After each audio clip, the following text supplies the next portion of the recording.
The story begins with Sojiro Sakagami, a 16-year-old high school student exhausted as he climbs a long, steep hill. He grumbles quietly, annoyed that his school is built in such an inconvenient place. Rumor has it the founder loved high places, but Sojiro just thinks that was a dumb idea. As he struggles upward, he figures he'll be fashionably late. Suddenly, a girl races past him on a bicycle. He's shocked that anyone could ride a bike up such a steep hill with such ease. She stops ahead, looks back, and casually calls out to him. She guesses he's a second year and tells him to hop on the bike. They're both going to be late. Sojiro hesitates, but then climbs on. As they ride, he apologizes and promises to repay her somehow. She waves it off, saying it's no big deal, and proudly adds she's as strong as an ox. Her confidence catches him off guard, but he doesn't ask questions. Instead, he notices her skirt. It's shorter than the school standard. He remembers that third years sometimes modify their uniforms like that. Curious how she knew his year, he's about to ask, but she brushes the question aside. He checks his phone and sees they're already late. Once they reach the school, he buys her a soda from the vending machine as thanks.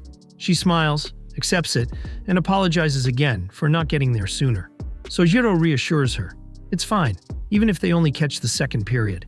He watches her carefully, wondering if she's a third year or maybe a transfer student. Then, out of the blue, she brushes her bangs aside and shyly asks if he has any friends. The question throws him off, but he eventually says he has a few. She doesn't say much in response. Instead, she says she's good at divination. That surprises him. The more she talks, the more mysterious she seems. With a chuckle, she explains how her fortune-telling often scares people away. Her friends leave after she reads their fortunes, like it's a curse. She shares a story about someone who asked for a compatibility reading. The result was so bad that she gave weird advice. That person never came back. Sojiro is shocked. He asks why she would say something like that and expect people to stay. She changes the topic and offers to tell his fortune. She asks if anything's bothering him. When he doesn't answer, she teases that he just wants her to leave. Sojiro laughs and awkwardly admits he wants a girlfriend, an older one.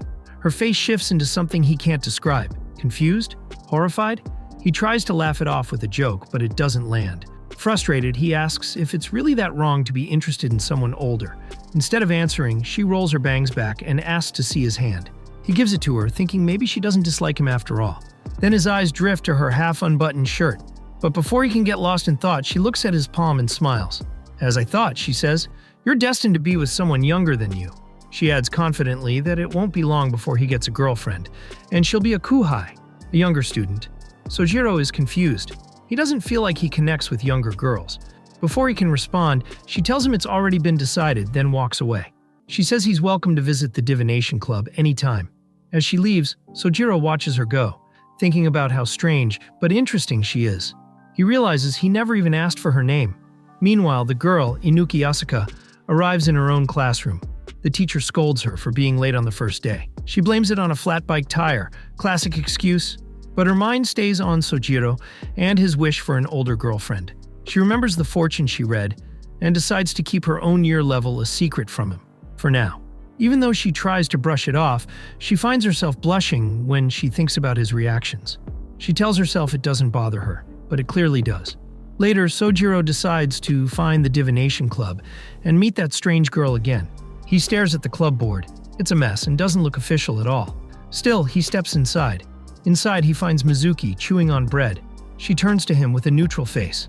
"Can I eat in here?" he asks. She swallows and snaps, "Who the hell are you?" Shocked, Sojiro stares at her. "You don't remember me." After a moment, she smirks and says she was just joking. Across the room, Sojiro is overwhelmed with emotion. Almost tearing up, he pulls out a chair and sits down across from Mizuki, asking if she always eats lunch alone. Mizuki shrugs and says she has no friends. So yeah, this is normal. As Sojiro settles in front of her, she narrows her eyes. "Why are you sitting there?" she asks sharply. He casually replies, "I just wanted to have lunch with my beloved senpai, that's all." Mizuki smirks. "Smooth talker, aren't you?" Then she slightly teases, "Not to brag, but I am adorable." Sojiro raises an eyebrow. "It's kind of weird to compliment yourself, isn't it?" Mizuki suddenly stands up, grabs him by the chin and leans in. "Say that again to my face if you dare."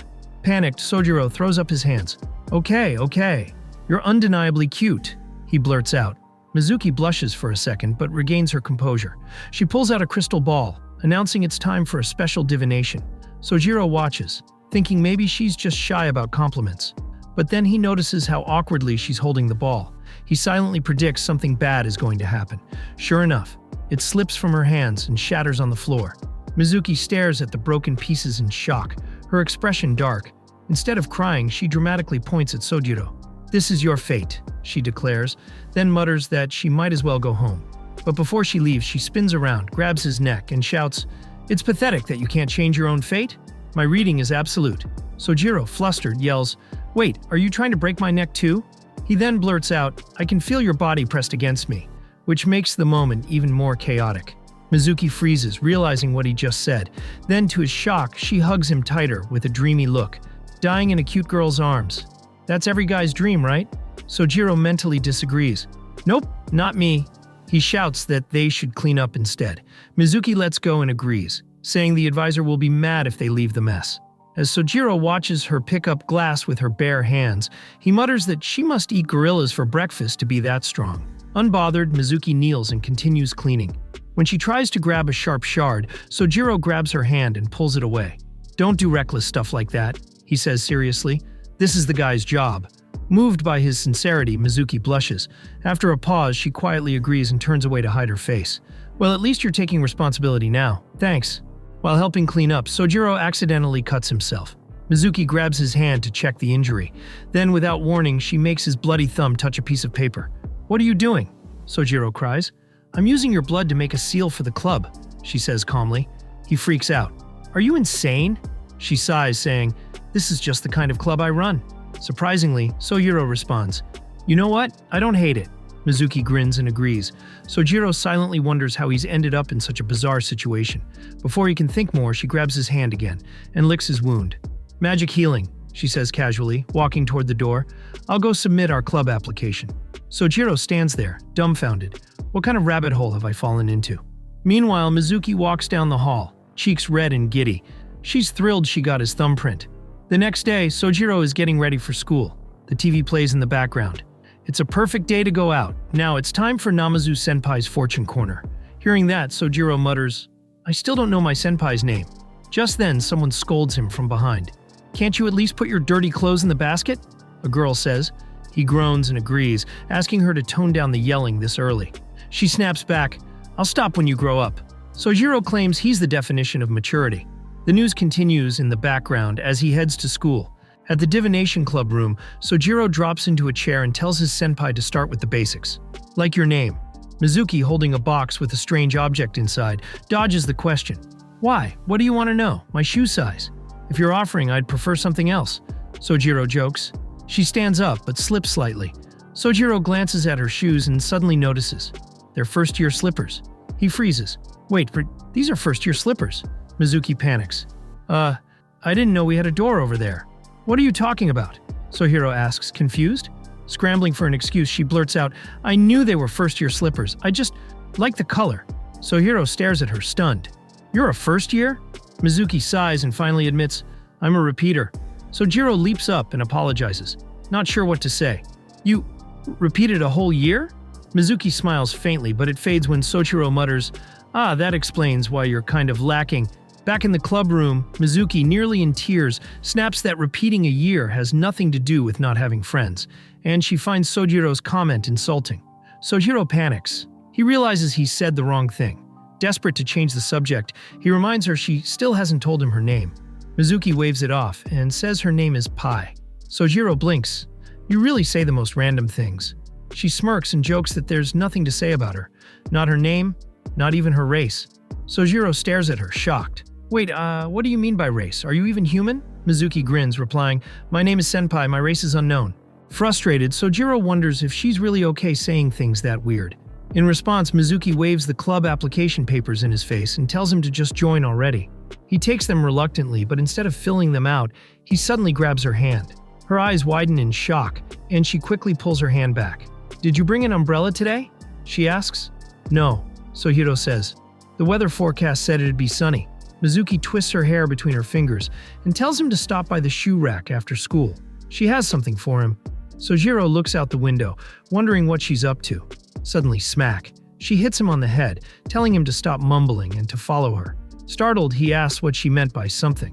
Smirking, Mizuki says it's an umbrella, with her included. Sojiro freezes, staring in disbelief. This girl's an idiot, he thinks. She opens the umbrella, inviting him to share it with her, even offering to go wherever he wants. Embarrassed, he steps under it, trying not to let his thoughts get ahead of him. He asks why she didn't bike to school today. Blushing, Mizuki mumbles that senpai takes the bus when it rains. Sojiro jokes that she sounds like a snake when he calls her senpai, so naturally he keeps calling her that, just to annoy her. At the bus stop, Mizuki asks if he's taking the bus too. He nods, saying he'll ride it partway home. She holds out her hand. "Give me the umbrella back." He hands it over. She smiles and says, "See you at school tomorrow," and starts to walk away. Sojiro blinks. "Wait, don't forget your stop." Mizuki glances back, still smiling. "Don't catch a cold." Then she walks off, leaving Sojiro stunned. He stands there, feeling completely lost. What was that? He wonders. He even thought about seeing her off like some kind of gentleman, but now he's annoyed with himself. Meanwhile, Mizuki reflects on her lie, that she's a high school repeater. She can't believe Sojiro actually believed it. Why is she working so hard to keep up the act? She sighs, remembering that Sojiro said he likes older girls. That's why she lied. She didn't want him to think less of her. Mizuki blushes in frustration as she remembers eating lunch together and sharing the umbrella on the way home. The memory sends a chill down her spine. As the sun rises, she quietly folds up her umbrella and decides, "I'll stay as senpai. For now." Ubayashi confidently walks up to Sojiro, saying he'll figure out his personality. He shows Sojiro some pictures and asks what kind of girl he likes. After a short pause, Sojiro picks option C with a small smile. Ubayashi dramatically announces that Sojiro likes girls with big boobs. Embarrassed, Sojiro doesn't know what to say. Just then, Mizuki walks by. She gently tugs on Sojiro's shirt to get his attention. He turns to her and asks if she's going to a different classroom, but Mizuki stays quiet, staring at him. Curious, Ubayashi asks if she's Sojiro's friend. Sojiro explains she's a third-year student and introduces them. Ubayashi, being polite, reaches out to shake her hand, but Mizuki hides behind Sojiro. He looks back at her, confused. Ubayashi jokes, asking if she thinks he's suspicious. Sojiro lightly says Mizuki is like a small animal, trying to make her feel more comfortable. Ubayashi offers her candy, saying it's not weird.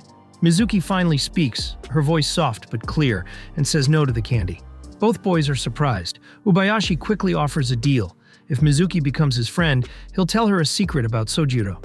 Sojiro immediately says no, but Mizuki peeks out, curious. Ubayashi leans closer and whispers that Sojiro likes big boobs. Mizuki narrows her eyes and asks Sojiro if it's true. Caught off guard, he nervously says yes. To his surprise, Mizuki proudly says hers are big too, waiting to see his reaction. When asked more, he shyly admits he likes them. Instead of getting mad, Mizuki smiles and says he's honest. Not wanting to be left out, Ubayashi brags about himself and tries to give Mizuki candy again, but she politely refuses. Suddenly, Sojiro remembers Mizuki is a fortune teller. He looks at Ubayashi, and Mizuki confirms her readings are usually accurate. Ubayashi gets excited. Sojiro thinks for a moment. Her readings often involve actions. Are they affected by what you do? He remembers Mizuki gives readings through touch, but hasn't seen her do a palm reading. Mizuki quietly tells Ubayashi to show his hand. He does, and after looking at it, she suddenly says, "You're going to die soon." Both boys freeze. Ubayashi stares at Sojiro and asks if he's really going to die. Mizuki jokes about carving his lifeline with a chisel. Then she tells Sojiro he dropped his notebook. Flustered, he tries to get her to go back to fortune-telling, but Mizuki leans in with a serious look. Panicking, he blurts out that he was thinking about her chest, then quickly adds he meant she often leaves her shirt buttons undone. Mizuki looks down, then back up, realizing he made things worse. Sojiro goes pale. Mizuki gets even closer and whispers that she'll do it in the club room. Shocked, Sojiro jumps back and nervously asks what she means. Just then, the school bell rings. Mizuki walks off, telling him not to forget to come to the club room later, giving him a playful nickname as she leaves. Sojiro watches her, confused. Turning back to Ubayashi, he says they should go. Ubayashi, still thinking about the fortune, gives Sojiro a weird nickname. Annoyed, Sojiro tells him to stop. He's thinking. Then he reminds Ubayashi they have to turn in their essays. They both suddenly remember. Ubayashi panics, asking what's going to happen. Sojiro sighs and says his grades are going to fail. Ubayashi gasps. Mizuki's fortune was right. Trying to calm him down, Sojiro says he was also surprised at first. In the club room, Mizuki reads Sohiro's palm, explaining the meaning of the lines. Sohiro doesn't seem impressed and says he's been thinking about something. Her readings don't always match up. Then he suddenly asks if he can read her palm. Mizuki shrugs and agrees. Sojiro takes her hand, looks at it carefully, and says she has many sixth sense lines. Mizuki raises an eyebrow and says he knows a lot about fortune-telling. Sojiro admits he just looked it up online. Smirking, he says he might be better than her soon. Mizuki quickly pulls her hand back, smiling mischievously, and suggests they play a betting game instead. The scene changes to Sojiro's sister, Ren, who comes home and sees a pile of bread. She asks their mom about it. Their mom says Sojiro bought it. Ren asks where he is, and her mom says he's in the bath. She adds that Sojiro said they could eat the bread if they wanted. Later, Sojiro comes out and asks where the bread is. Ren is confused and asks why he's making a big deal. It's too early for lunch or dinner. He seriously asks if she knows what happened to the bread. Ren, looking nervous, lies and says she doesn't know. Then she asks why he's acting weird about bread. Sojiro gives her a sharp look and asks why she's being so polite all of a sudden. Then it hits him. The meaning of Mizuki's fortune and their bet. Ren looks confused at first, then realizes it's part of a fortune game. The story jumps back to an earlier moment, where Mizuki is explaining the rules of their game. The weather doesn't matter.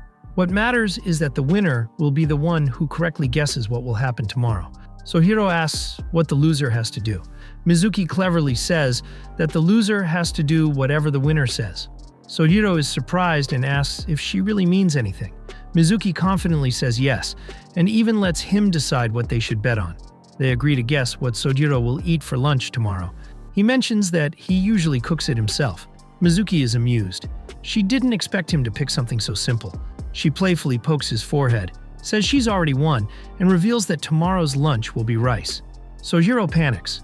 Rice is exactly what he was planning, even though he had bought a bunch of bread. Back in the present, Ren tries to calm him down, pointing out that they still have rice. But Sojiro, clearly upset, questions her seriousness and starts to tear up. To comfort him, Ren offers to scrub his back when he gets home. He gives her a suspicious glare and asks if she ate all the bread. Ren quickly shakes her head and says she doesn't know what he's talking about. He accuses her of lying, saying she doesn't normally talk like that. Ren, trying to cover her tracks, says it doesn't matter, because she loves her brother. Sojiro mumbles that it's not surprising at all. She pouts, insisting she didn't take the bread and would never lie about it. Sojiro sighs, pats her head, and tells her not to worry. She immediately tells him to stop, calling him weird. Then Sojiro says that because she took the bread, all they'll have for lunch tomorrow is rice. At school the next day, Sojiro grumpily tells Mizuki that she was right, and she won. Mizuki smiles proudly and says she already knew. She adds that now he can't claim he'll ever beat her at fortune-telling. Sojiro rolls his eyes and asks if that's what she was so worried about. Then Mizuki reminds him it's time for his punishment. Sojiro quickly cuts in and says she can't ask for anything weird. She laughs and tells him all she wants is for him to officially join her club, and she won't take no for an answer. Sojiro, not bothered, takes the form from her. Curious, she asks what he would have made her do if she had lost. He hesitates, then says he was hoping she'd tell him her real name. He sighs, saying his sister ruined his chance to win and find out the truth. Touched by his honesty, Mizuki says she'll tell him her name anyway. Sojiro's eyes widen, and he gets emotional, but she still won't tell him directly.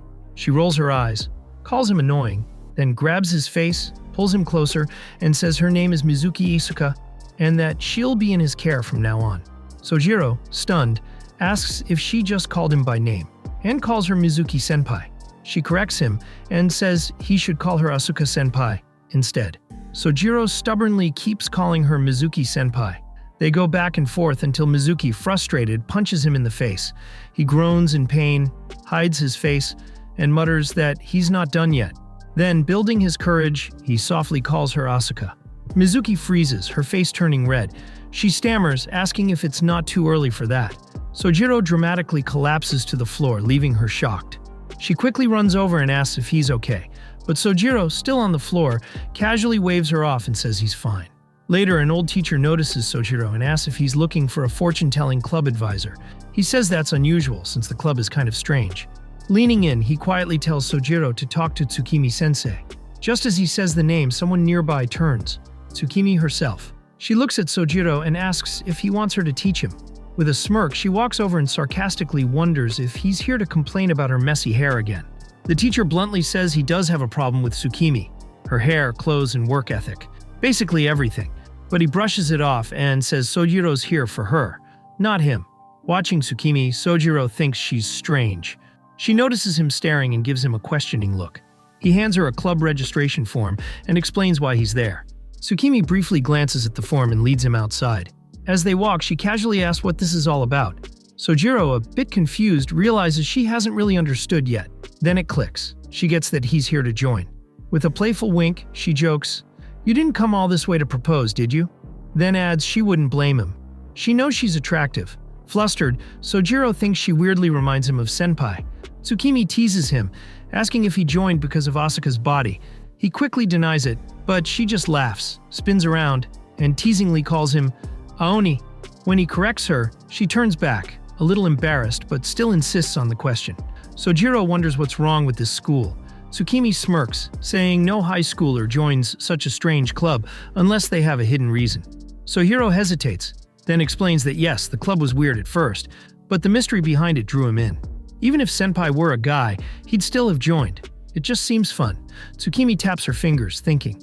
She admits she hadn't planned on recruiting today. Just then, someone nearby murmurs Sojiro's name, distracting him. Seizing the moment, Tsukimi snatches the form, opens the door, and announces that he's officially registered. With a small smile, she says that despite how she seems, Asuka does have a weakness, and she promises to support Sojiro. But she warns him, don't open the cabinet in the club room. Sojiro looks skeptical. Senpai, who's always so confident, has a weakness? Just then, he spots her frantically trying to catch a butterfly. When she sees him, she panics and yells for help. The butterfly's too close. Shockingly, she's waving a wooden sword at it. The butterfly lands on the blade, and she jumps straight into Sojiro's arms. Flustered, he tries to say how awkward this is, and in that moment, Sojiro realizes his reason for joining the club has changed. Mizuki trembles, repeating that the butterfly is going to kill her. Meanwhile, Sojiro, overwhelmed, admits to himself that he doesn't hate this. But isn't this kind of bad? Trying to act cool, he carefully catches the butterfly and tosses it outside. Smirking, he asks, "Did I look cool?" Mizuki replies bluntly, "You did, until you said that line." Still confused, Sojiro asks if she's really scared of bugs. Mizuki shakes her head and says she even talks to them on her days off. Suddenly, Tsukimi appears behind them and sarcastically says that sounds fun. Her tone shifts as she places a hand on Mizuki's head and asks if she messed with the cabinet. Mizuki freaks out and denies it, but Tsukimi narrows her eyes and points at the wooden sword. Sojiro watches Mizuki. She looks really nervous. Tsukimi turns to him and asks if he disobeyed her too. He quickly denies it. Sighing, Tsukimi tells Mizuki to return the furniture. Mizuki agrees and grabs boxes to tidy up. As she walks toward a table, she spots another butterfly. Her eyes go wide with fear, and she freaks out again. Tsukimi yells at Sojiro to stop her. He rushes forward and grabs Mizuki before she can go wild. Watching them, Tsukimi laughs and asks if his talk with the butterfly went well. Red-faced, Mizuki demands to be let go. Tsukimi smirks and asks if they were bitten. She's seen it happen before. Shocked, Sojiro asks what she means. Bitten by a butterfly? Tsukimi explains that someone was affected the last time the cabinet was opened, glancing knowingly at Mizuki. Just then, Sojiro notices a weird blister forming on his hand. Panicked, he shows them. Tsukimi, completely unfazed, just tells him to sleep it off. Sojiro shouts in disbelief. Mizuki pats his shoulder and thanks him for helping her. But Sojiro yells that he doesn't want to die. After that, poor Sojiro develops a serious fear of bugs and spends the next 2 days stuck in bed from the mystery blister. Before going to school, Sojiro listened to the news. It said Sagittarius would have bad luck today. He sighed and said, "That sucks." Just then, Mizuki came out of her room, yawning. He closed the door and told her he was leaving. As soon as he stepped outside, his foot slipped and he slammed into a tree. His lemon tea spilled all over his head. Later, when he got to school, Mizuki noticed how messy he looked. She asked if he was having a bad day. Sojiro sighed and said, "Everyone has days like this." He admitted he looked terrible. Mizuki grabbed his tie, asked what was wrong with his clothes, and tried to fix them. Sojiro casually said he just had bad luck today. But when Mizuki didn't seem impressed, he quickly apologized for sounding negative. As Mizuki walked off, Sojiro noticed something strange. His tie was missing. He spotted it around Mizuki's neck. She simply said that helping people was her club's top goal. While fixing his hair, she teased him about his jeans. In the end, Sojiro was left shocked, comparing his hair to a pile of fertilizer. He yelled, wondering what she was doing to it. Mizuki smirked and said a little makeover didn't hurt during times like this. Sojiro agreed, thinking maybe she was right. Just then, something hit him hard on the head. He shouted in pain. Some boys by a window apologized and asked if anyone got hurt. Sojiro told them he was fine, but they laughed and teased him about his weird hairstyle. Sojiro clenched the ball in anger, upset by his bad luck. Mizuki looked at him and said maybe the makeover wasn't enough. She smirked, and Sojiro asked what else she had in mind. A moment later, loud, excited sounds came from the room. Sojiro stepped out, now dressed like a punk straight from a host club. Mizuki burst into laughter at his new look. On the other side, Sojiro thought Mizuki was just playing with him. Through her laughs, Mizuki told him that earlier she had seen a kitten. When she went near it, lots of funny things had happened. She kept laughing, and even though Sojiro felt embarrassed, he was happy she was having fun. After a while, Mizuki calmed down and acted normal again.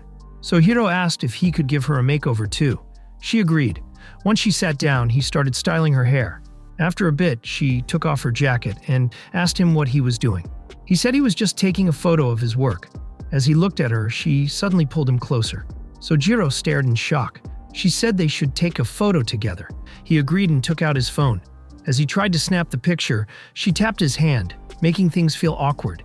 Worried, he asked if she was okay. She said she was fine. After taking the picture, Sojiro looked at it and thought he might use it as his phone wallpaper. He smiled at how relaxed they looked. Mizuki said she was going to lock up. He offered to close the windows for her.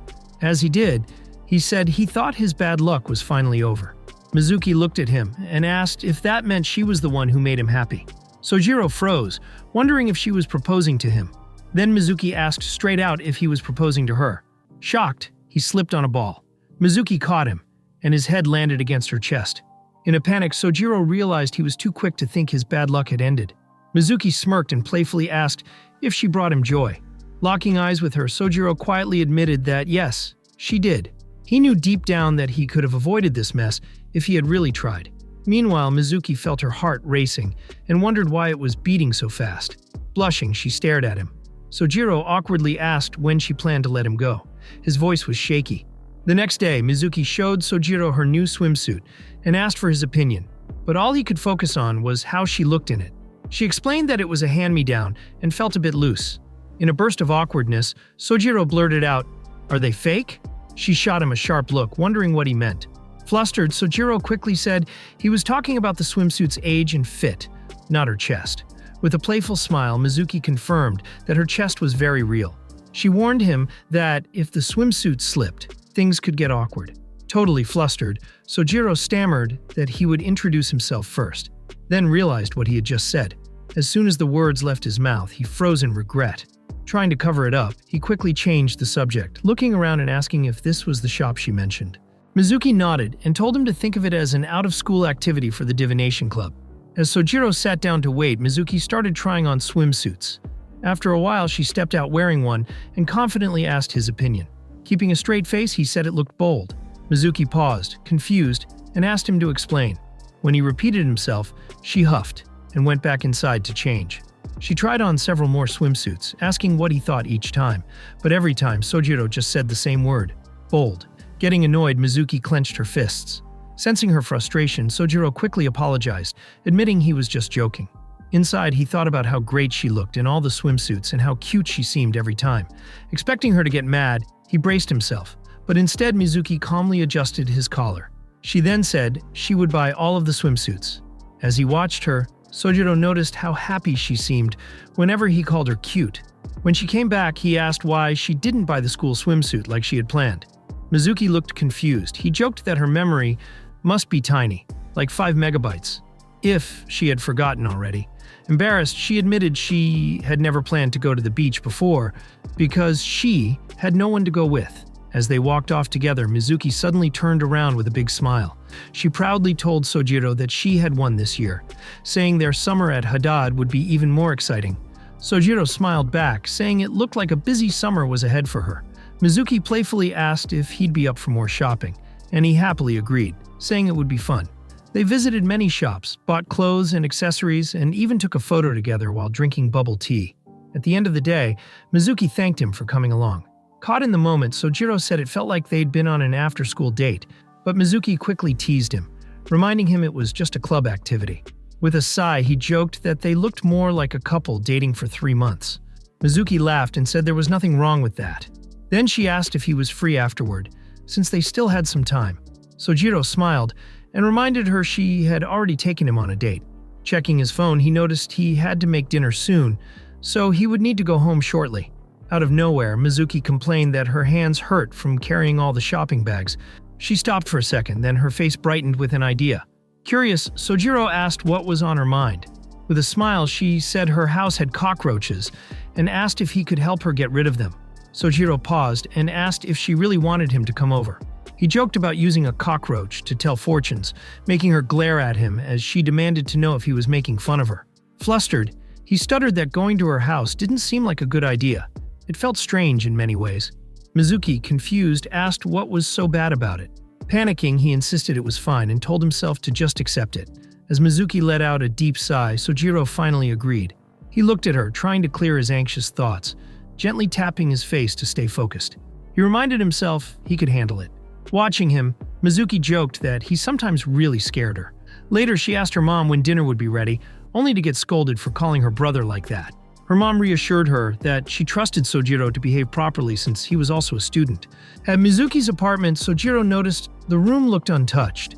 It felt odd that she invited him over and then went to take a shower. While putting away groceries, he found the fridge completely empty. That made him wonder if she really lived alone. He remembered Mizuki claiming she lived by herself and cooked simple meals. She had gone to take a bath. When she came out of the shower, they argued about her actions before she went to change. She reminded him he'd already seen her in a swimsuit before. He mumbled that she always overreacted about everything and stepped away. From inside, Mizuki heard clattering in the kitchen and called out to ask what he was doing.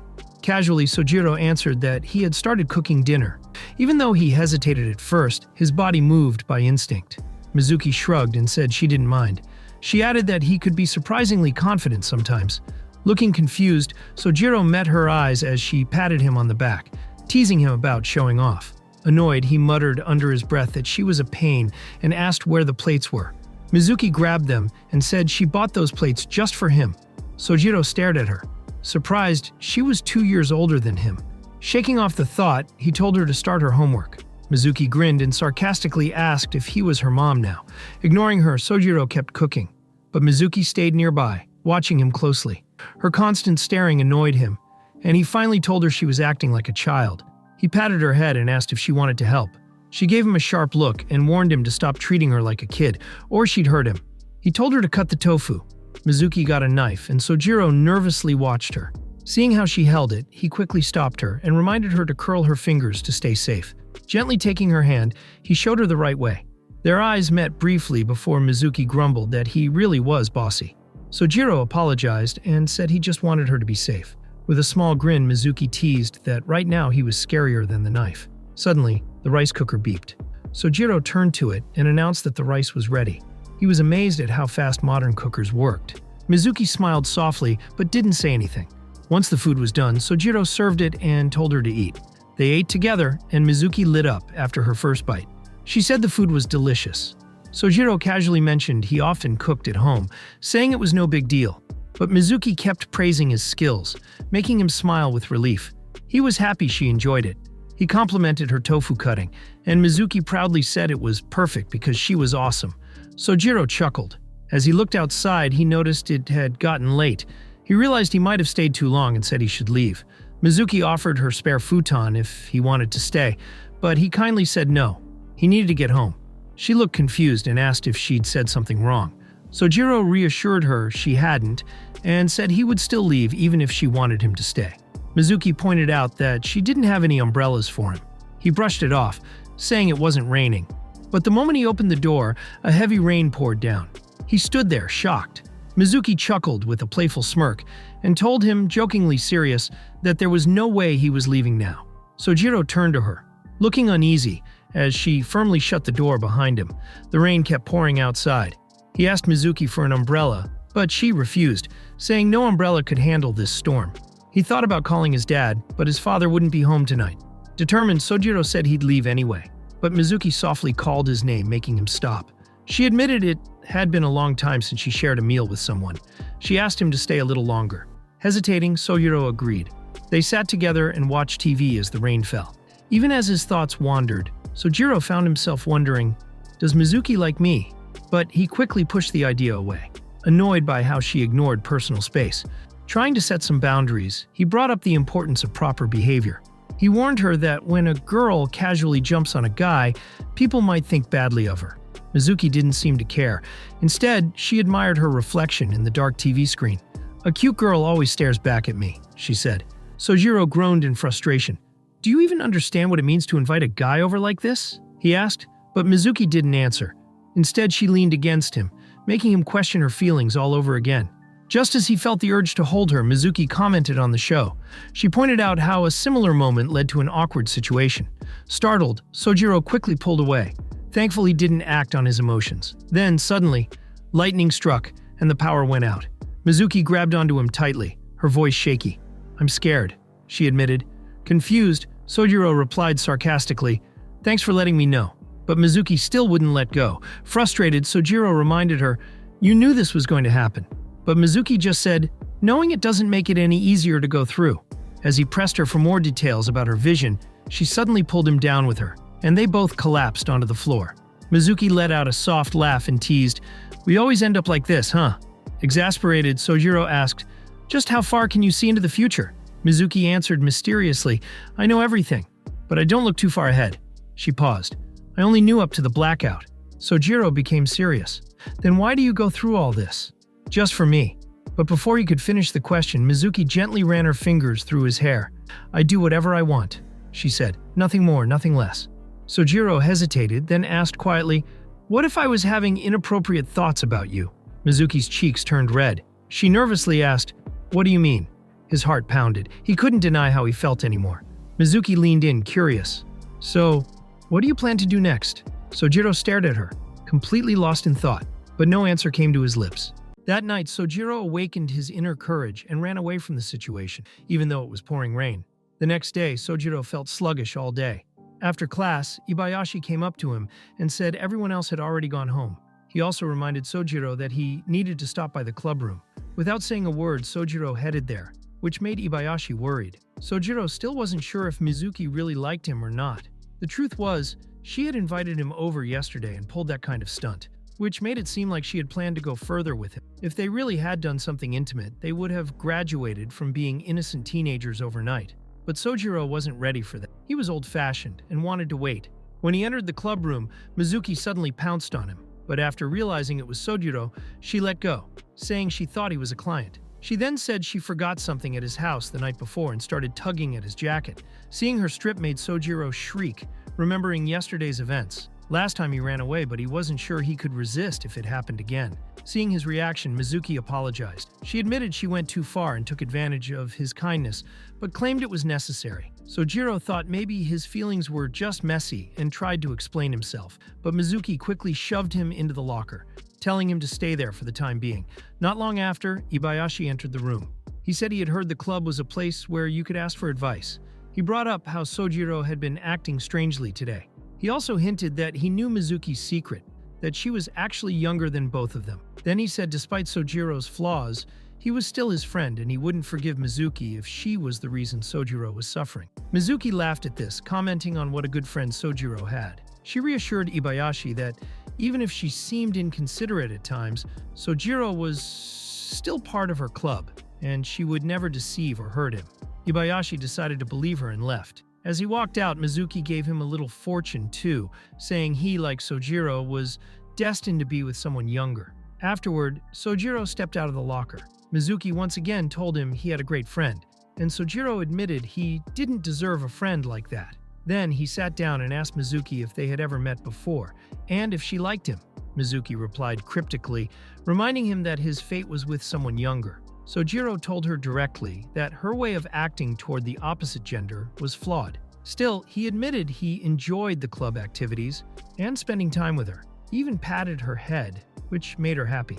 But deep inside, he thought that even if she truly liked him, he couldn't just accept her feelings right now. He wanted to protect their current relationship, and if he ever did fall in love with her, he would confess properly. Otherwise, it would all feel like a joke. Suddenly, Sojiro heard Mizuki mumbling something he couldn't fully catch. When he asked about it, she simply said it was a secret, which left his heart feeling heavy. Meanwhile, in Ren's class, students were paired up to draw portraits of each other for art class. Ren's friends Ni and Mo came to chat with her. Out of nowhere, Mizuki appeared, and asked Ren to partner with her. Her sudden appearance startled Ren. Naji, on the other hand, already seemed to know Mizuki, since she was friends with Utah, a girl who had once asked Mizuki for a fortune. Ren wasn't thrilled about Mizuki's request and told her to back off. But Mizuki whispered in her ear about Sojiro, hinting that she was close with him. This made Ren curious, so she agreed to pair up with Mizuki and sent her friends away. While they drew, Ren asked what kind of relationship Mizuki had with her brother. Mizuki just said Sojiro had helped her out. She then tried to learn more about Sojiro as a brother. Ren simply said he was okay. Mizuki teased further, saying he was a good cook. Ren explained that chores were split at home, and cooking was just Sojiro's share. Mizuki then teased Ren again, saying she should call her Oni-chan. Ren snapped, annoyed, and told her to shut up and draw, but Mizuki revealed she was already done and showed Ren her portrait. Ren was shocked by how well drawn it was, but also embarrassed. The drawing showed her in an apron with her shoulder mole visible. She couldn't understand how Mizuki knew about that detail. She told Mizuki the portrait was wrong for class, so Mizuki tossed it aside. Ren muttered that Mizuki could have just given it to her instead. Hearing this, Mizuki teased her again, hugging her and calling her little sister. Ren grew flustered, not just because of Mizuki's teasing, but because of Mizuki's large chest pressing against her. Frustrated, Ren squeezed one of them, realizing her brother might have been enchanted by Mizuki's assets. Mizuki told Ren not to worry. Sojiro was aware of his own limits and was always kind. As Ren listened, her eyes drifted to the burn scar on her hand. She remembered when she was little, trying to cook for the family while their mother was busy with work and chores. She had ended up burning her hand, and it was Sojiro, still a child himself, who rushed her to the hospital and comforted her. Ever since then, Sojiro had taken over cooking to protect his little sister. Before leaving, Mizuki asked Ren to keep her true identity a secret from Sojiro. Class ended soon after, and once Mizuki left, Mo and Naji came over to ask Ren how it went. Ren simply said Mizuki was a weird girl, but not a bad person. That night, Sojiro came home. Ren almost asked him if he knew Mizuki, but stopped herself, remembering her promise. Instead, she warned him to avoid women with large chests. Sojiro replied that if he had a girlfriend, he would rather have one with a good personality. Later, Mizuki dressed up as Kirin, a Japanese fox goddess. She had borrowed the costume from their club advisor, Tsukimi, and wanted someone to roleplay with. Sojiro refused immediately. He wasn't good with scary stuff, but Mizuki insisted. When he still refused, she blackmailed him, saying if he wouldn't play along, he'd have to undress her cosplay. Fearing he'd end up in jail, Sojiro reluctantly agreed. They performed the ritual together, chanting as Mizuki placed a coin on the board. To Sojiro's shock, the coin began moving. Mizuki calmly said it was just a low-class spirit. She suggested Sojiro ask it something. Nervously, he asked the most important question he could think of. What did Mizuki have for dinner last night? The coin spelled out diet supplements since Mizuki couldn't cook. This angered her, so to get revenge, she asked the spirit about Sojiro's first love. The board spelled out Rie. Mizuki teased him, but Sojiro explained Rie was his kindergarten teacher. Curious, he asked if Mizuki wanted to know more, but she refused. Sojiro didn't believe her, so he asked the spirit if Mizuki was interested in Rie-sensei. The spirit said no, which killed his excitement. Mizuki admitted she didn't care about the past, except this one time she did lie about not being curious. Finally, Mizuki asked the spirit how to get rid of curses. Hearing this, Sojiro panicked, begging her to stop before they got cursed. But it was too late. Suddenly, a shock went through their bodies. Mizuki brushed it off as static electricity, but Sojiro was terrified, convinced they were doomed. Things got worse when the board ripped apart on its own. Even Mizuki felt uneasy now. Then came a loud bang on the door. Moments later, it flew off its hinges and Tsukimi entered, asking what they had been up to. Relieved, Mizuki ran to hug her. Sojiro, however, had already fainted from fear. Mizuki gave him a lap pillow until he woke up. While he slept, she admitted she had lied earlier. She actually had been curious about Rie, even though she normally didn't care about the past. Suddenly, she got an idea and asked Tsukimi if she had a marker. The eccentric teacher happened to have one in her pocket. Mizuki took it and wrote her own name on Sojiro's face, claiming she was marking her territory. One day, Sojiro asked Mizuki if she had made any friends yet. She answered with a firm no. When he asked why, he suggested it might be because her serious face scared people, even if she was beautiful. Mizuki took offense at first, but Sojiro explained that when a cute girl looks at others too seriously, it makes her intimidating. She replied it wasn't her fault she was born beautiful. Sojiro decided not to press further, but he thought to himself that Mizuki really needed friends. Otherwise, her strange behavior would never change. Mizuki then asked what she should do to fix her expression. Sojiro told her to smile more. She tried, but the result was terrifying. Sojiro begged her never to make that face again. Mizuki then had another idea. If she couldn't fix her smile, maybe Sojiro could do it for her. Hesitant at first, he eventually tried to shape her face into a natural smile. The outcome was still awful, but Mizuki burst into laughter. Then, at last, she smiled brightly on her own. This time, her genuine smile struck Sojiro straight in the heart. He told her that if she could smile like that on purpose, she would become a living goddess. But Mizuki said that wasn't what she wanted. She didn't need worshippers. She just wanted real friends. Seeing Sojiro's serious expression, Mizuki asked if he liked her smile. But to him, that wasn't the point. It was just training to help her make friends. Still, Mizuki wondered if having many friends really mattered. Maybe it would be better to have just one person who cared deeply about her, referring to Sojiro. She asked him which version of her he liked best. Sojiro answered honestly. He liked her just the way she was now. This made Mizuki blush. She promised she would try to be less scary from now on, and Sojiro encouraged her. Later that day, during class, Mo came to collect Japanese history notebooks. Mizuki handed hers over and, remembering her talk with Sojiro, gave Mo a bright smile and thanked her for her hard work. The sudden change made Mo's heart skip a beat, and she rushed off. Mizuki thought her attempt had failed, not realizing she had actually succeeded. Meanwhile, across the classroom, a short-haired girl sat watching Mizuki while tightly clutching her skirt. Another day, Sojiro and Ibayashi were on cleaning duty. After sweeping, Sojiro went to throw out the trash, asking Ibayashi to replace the bag. At the disposal area, he noticed a lonely-looking girl. At first, he thought to ignore her, but hearing her quietly sob, he couldn't leave her alone. He offered his handkerchief and asked if she was okay. If she was sick, he said, he could take her to the infirmary. The girl turned out to be the same one who had been staring earlier. Suspicious of his kindness, she asked if he was hitting on her. Of course, Sojiro wasn't. He just sat beside her to keep her company. She found it unusual for a boy to carry a handkerchief. Sojiro explained that he had a troublesome senpai who often got into dangerous situations, so he kept one with him just in case. She noticed the Nezu mascot on the handkerchief, a fortune-telling character often seen on the news. Her mood changed instantly. She said she hated fortune tellers, calling them lowlives who prey on fears and give meaningless sugar-coated words. Her bitterness made Sojiro wonder if she had been scammed into buying a magical vase or something. But she hadn't. Sojiro said he didn't think fortune-telling was that bad. It was fine to feel happy when receiving good news. But the girl countered, what if the fortune was bad? Slowly, Sojiro pieced things together. She wasn't sick. She was heartbroken. His sharp deductions startled her, and she accused him of being a stalker. Eventually, she opened up. She liked a boy who was brash but kind. They were close like family, and even the boy's mother had asked her to look after him. She thought they would go to the same school again, but when she arrived, she learned he already had someone else in his life. Sojiro zoned out through part of her story, but eventually introduced himself properly. Hearing his family name, the girl realized who he was. Before leaving, Sojiro told her that if she wanted advice, there was a good place for it, the club on the second floor. He left his handkerchief with her and returned to class. Later, the girl went back to her own class, where she ran into Ren. She immediately realized that the boy she met earlier was Ren's brother. Finally, the girl was revealed to be Utah, the same one Mizuki had once given a harsh fortune to. Soon, Utah visited the Divination Club. She wasn't happy to be there, but came to return the handkerchief.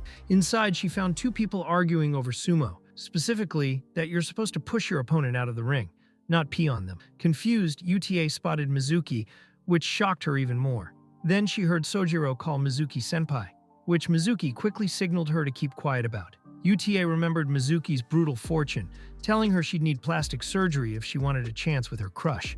She knew it wasn't entirely Mizuki's fault, but she still wanted payback, so she put on a cute act in front of Sojiro, thanking him sweetly for his advice, and suggesting she might come back for more help. Then she skipped out, teasing Mizuki by sticking out her tongue. Mizuki was left speechless. She had just watched someone try to steal her territory. But since Sojiro didn't really understand what had just happened, Mizuki could only grumble that Utah's behavior wasn't right. One day, Sojiro was riding the train home. Beside him, some girls were chatting about boyfriend. They said it felt weird to let their boyfriend treat them if he didn't even have a part-time job. It was like taking money from his parents. Hearing this made Sojiro uneasy. After all, Mizuki's situation was already complicated. The next day, he went to the club room early.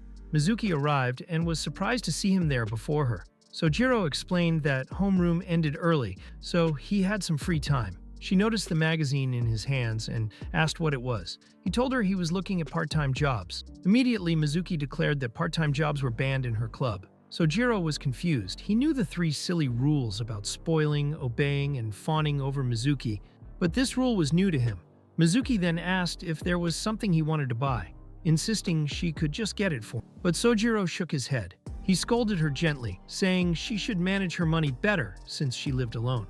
With blank eyes, Mizuki replied that money wasn't a problem. Thanks to her fortune-telling powers, she said the future became the present, and the present became the past. If she wanted something, she could make it happen. Well, except for Sojiro himself. Sojiro still refused. He wanted to earn things with his own effort.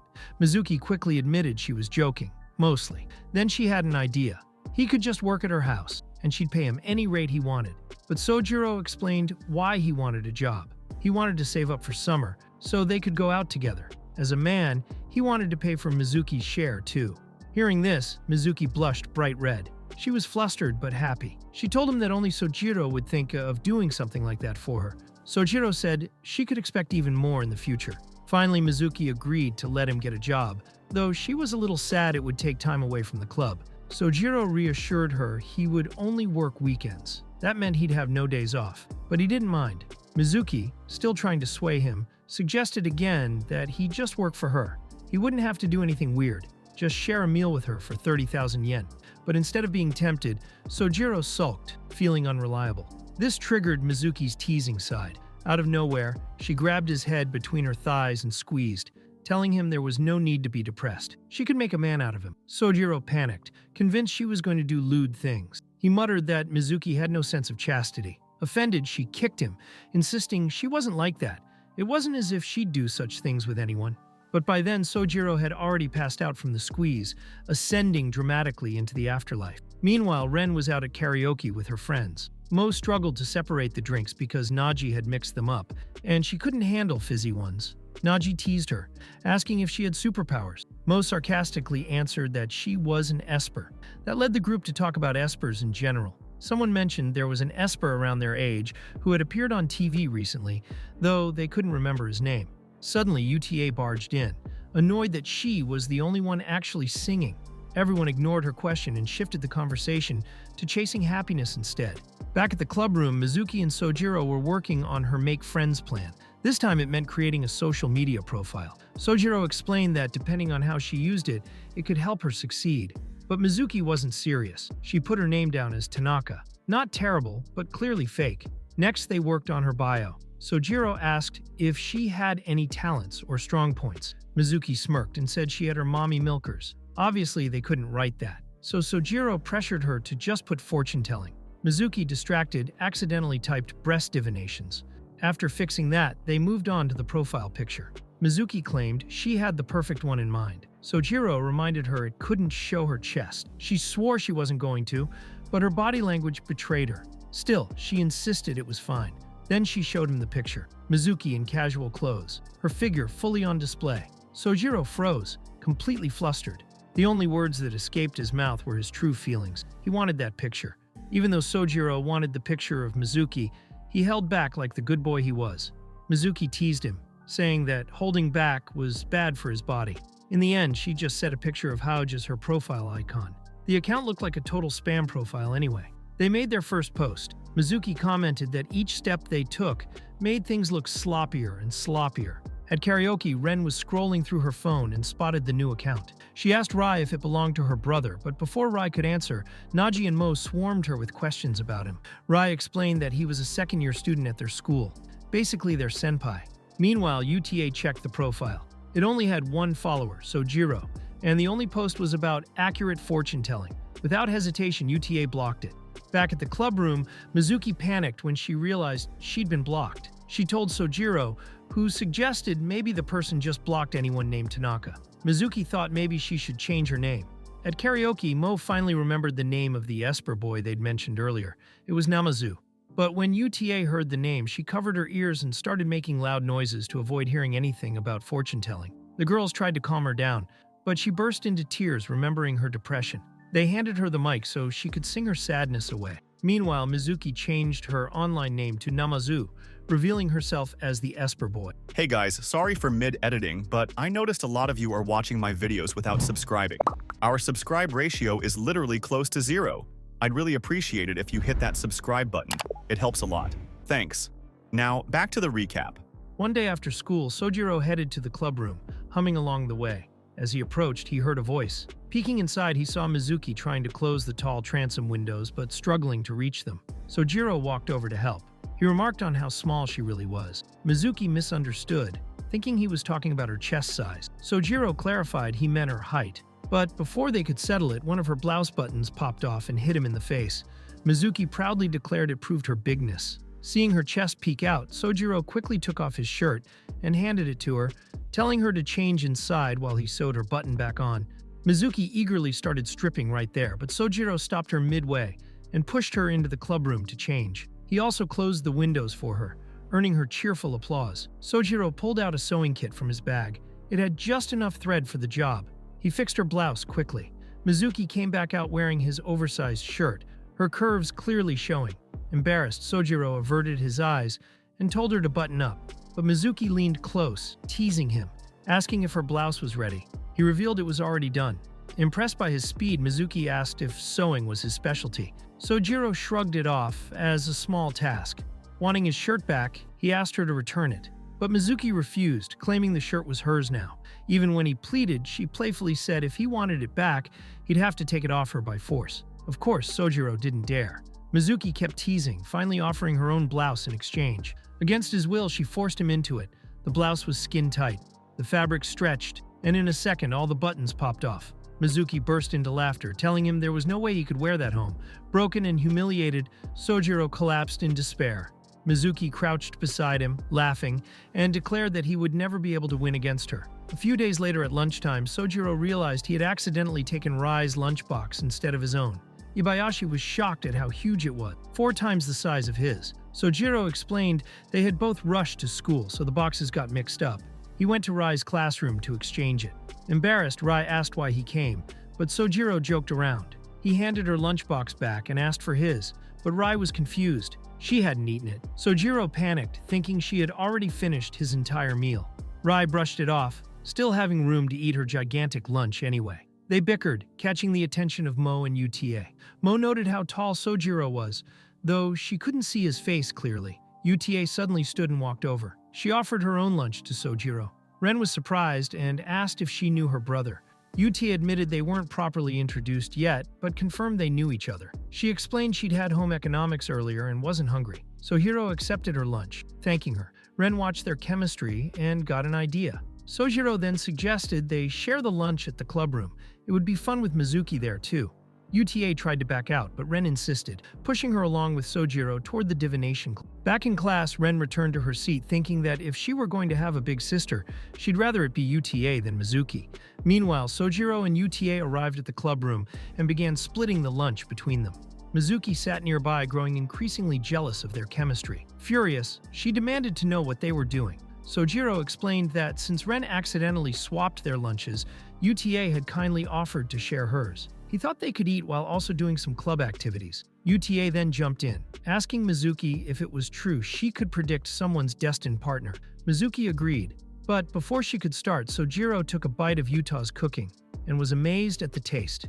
He asked if she made it herself, and she nodded, saying she had lots of practice. Seeing their easy back and forth, Mizuki pouted and refused to read Utah's fortune. She scolded Sojiro for only paying attention to Utah, but Sojiro calmly reminded her that it was just basic manners. Utah was their guest. Realizing this, Mizuki returned to normal and agreed to give Utah her fortune. Still, Mizuki wasn't happy with how close the two were sitting, so she demanded they move apart. But Utah flatly refused. Sojiro sighed, wondering if these two would ever get along when he thought they could.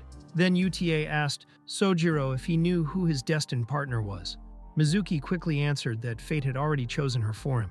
Utah smirked and teased, asking if Sojiro really preferred younger girls, but Sojiro shook his head.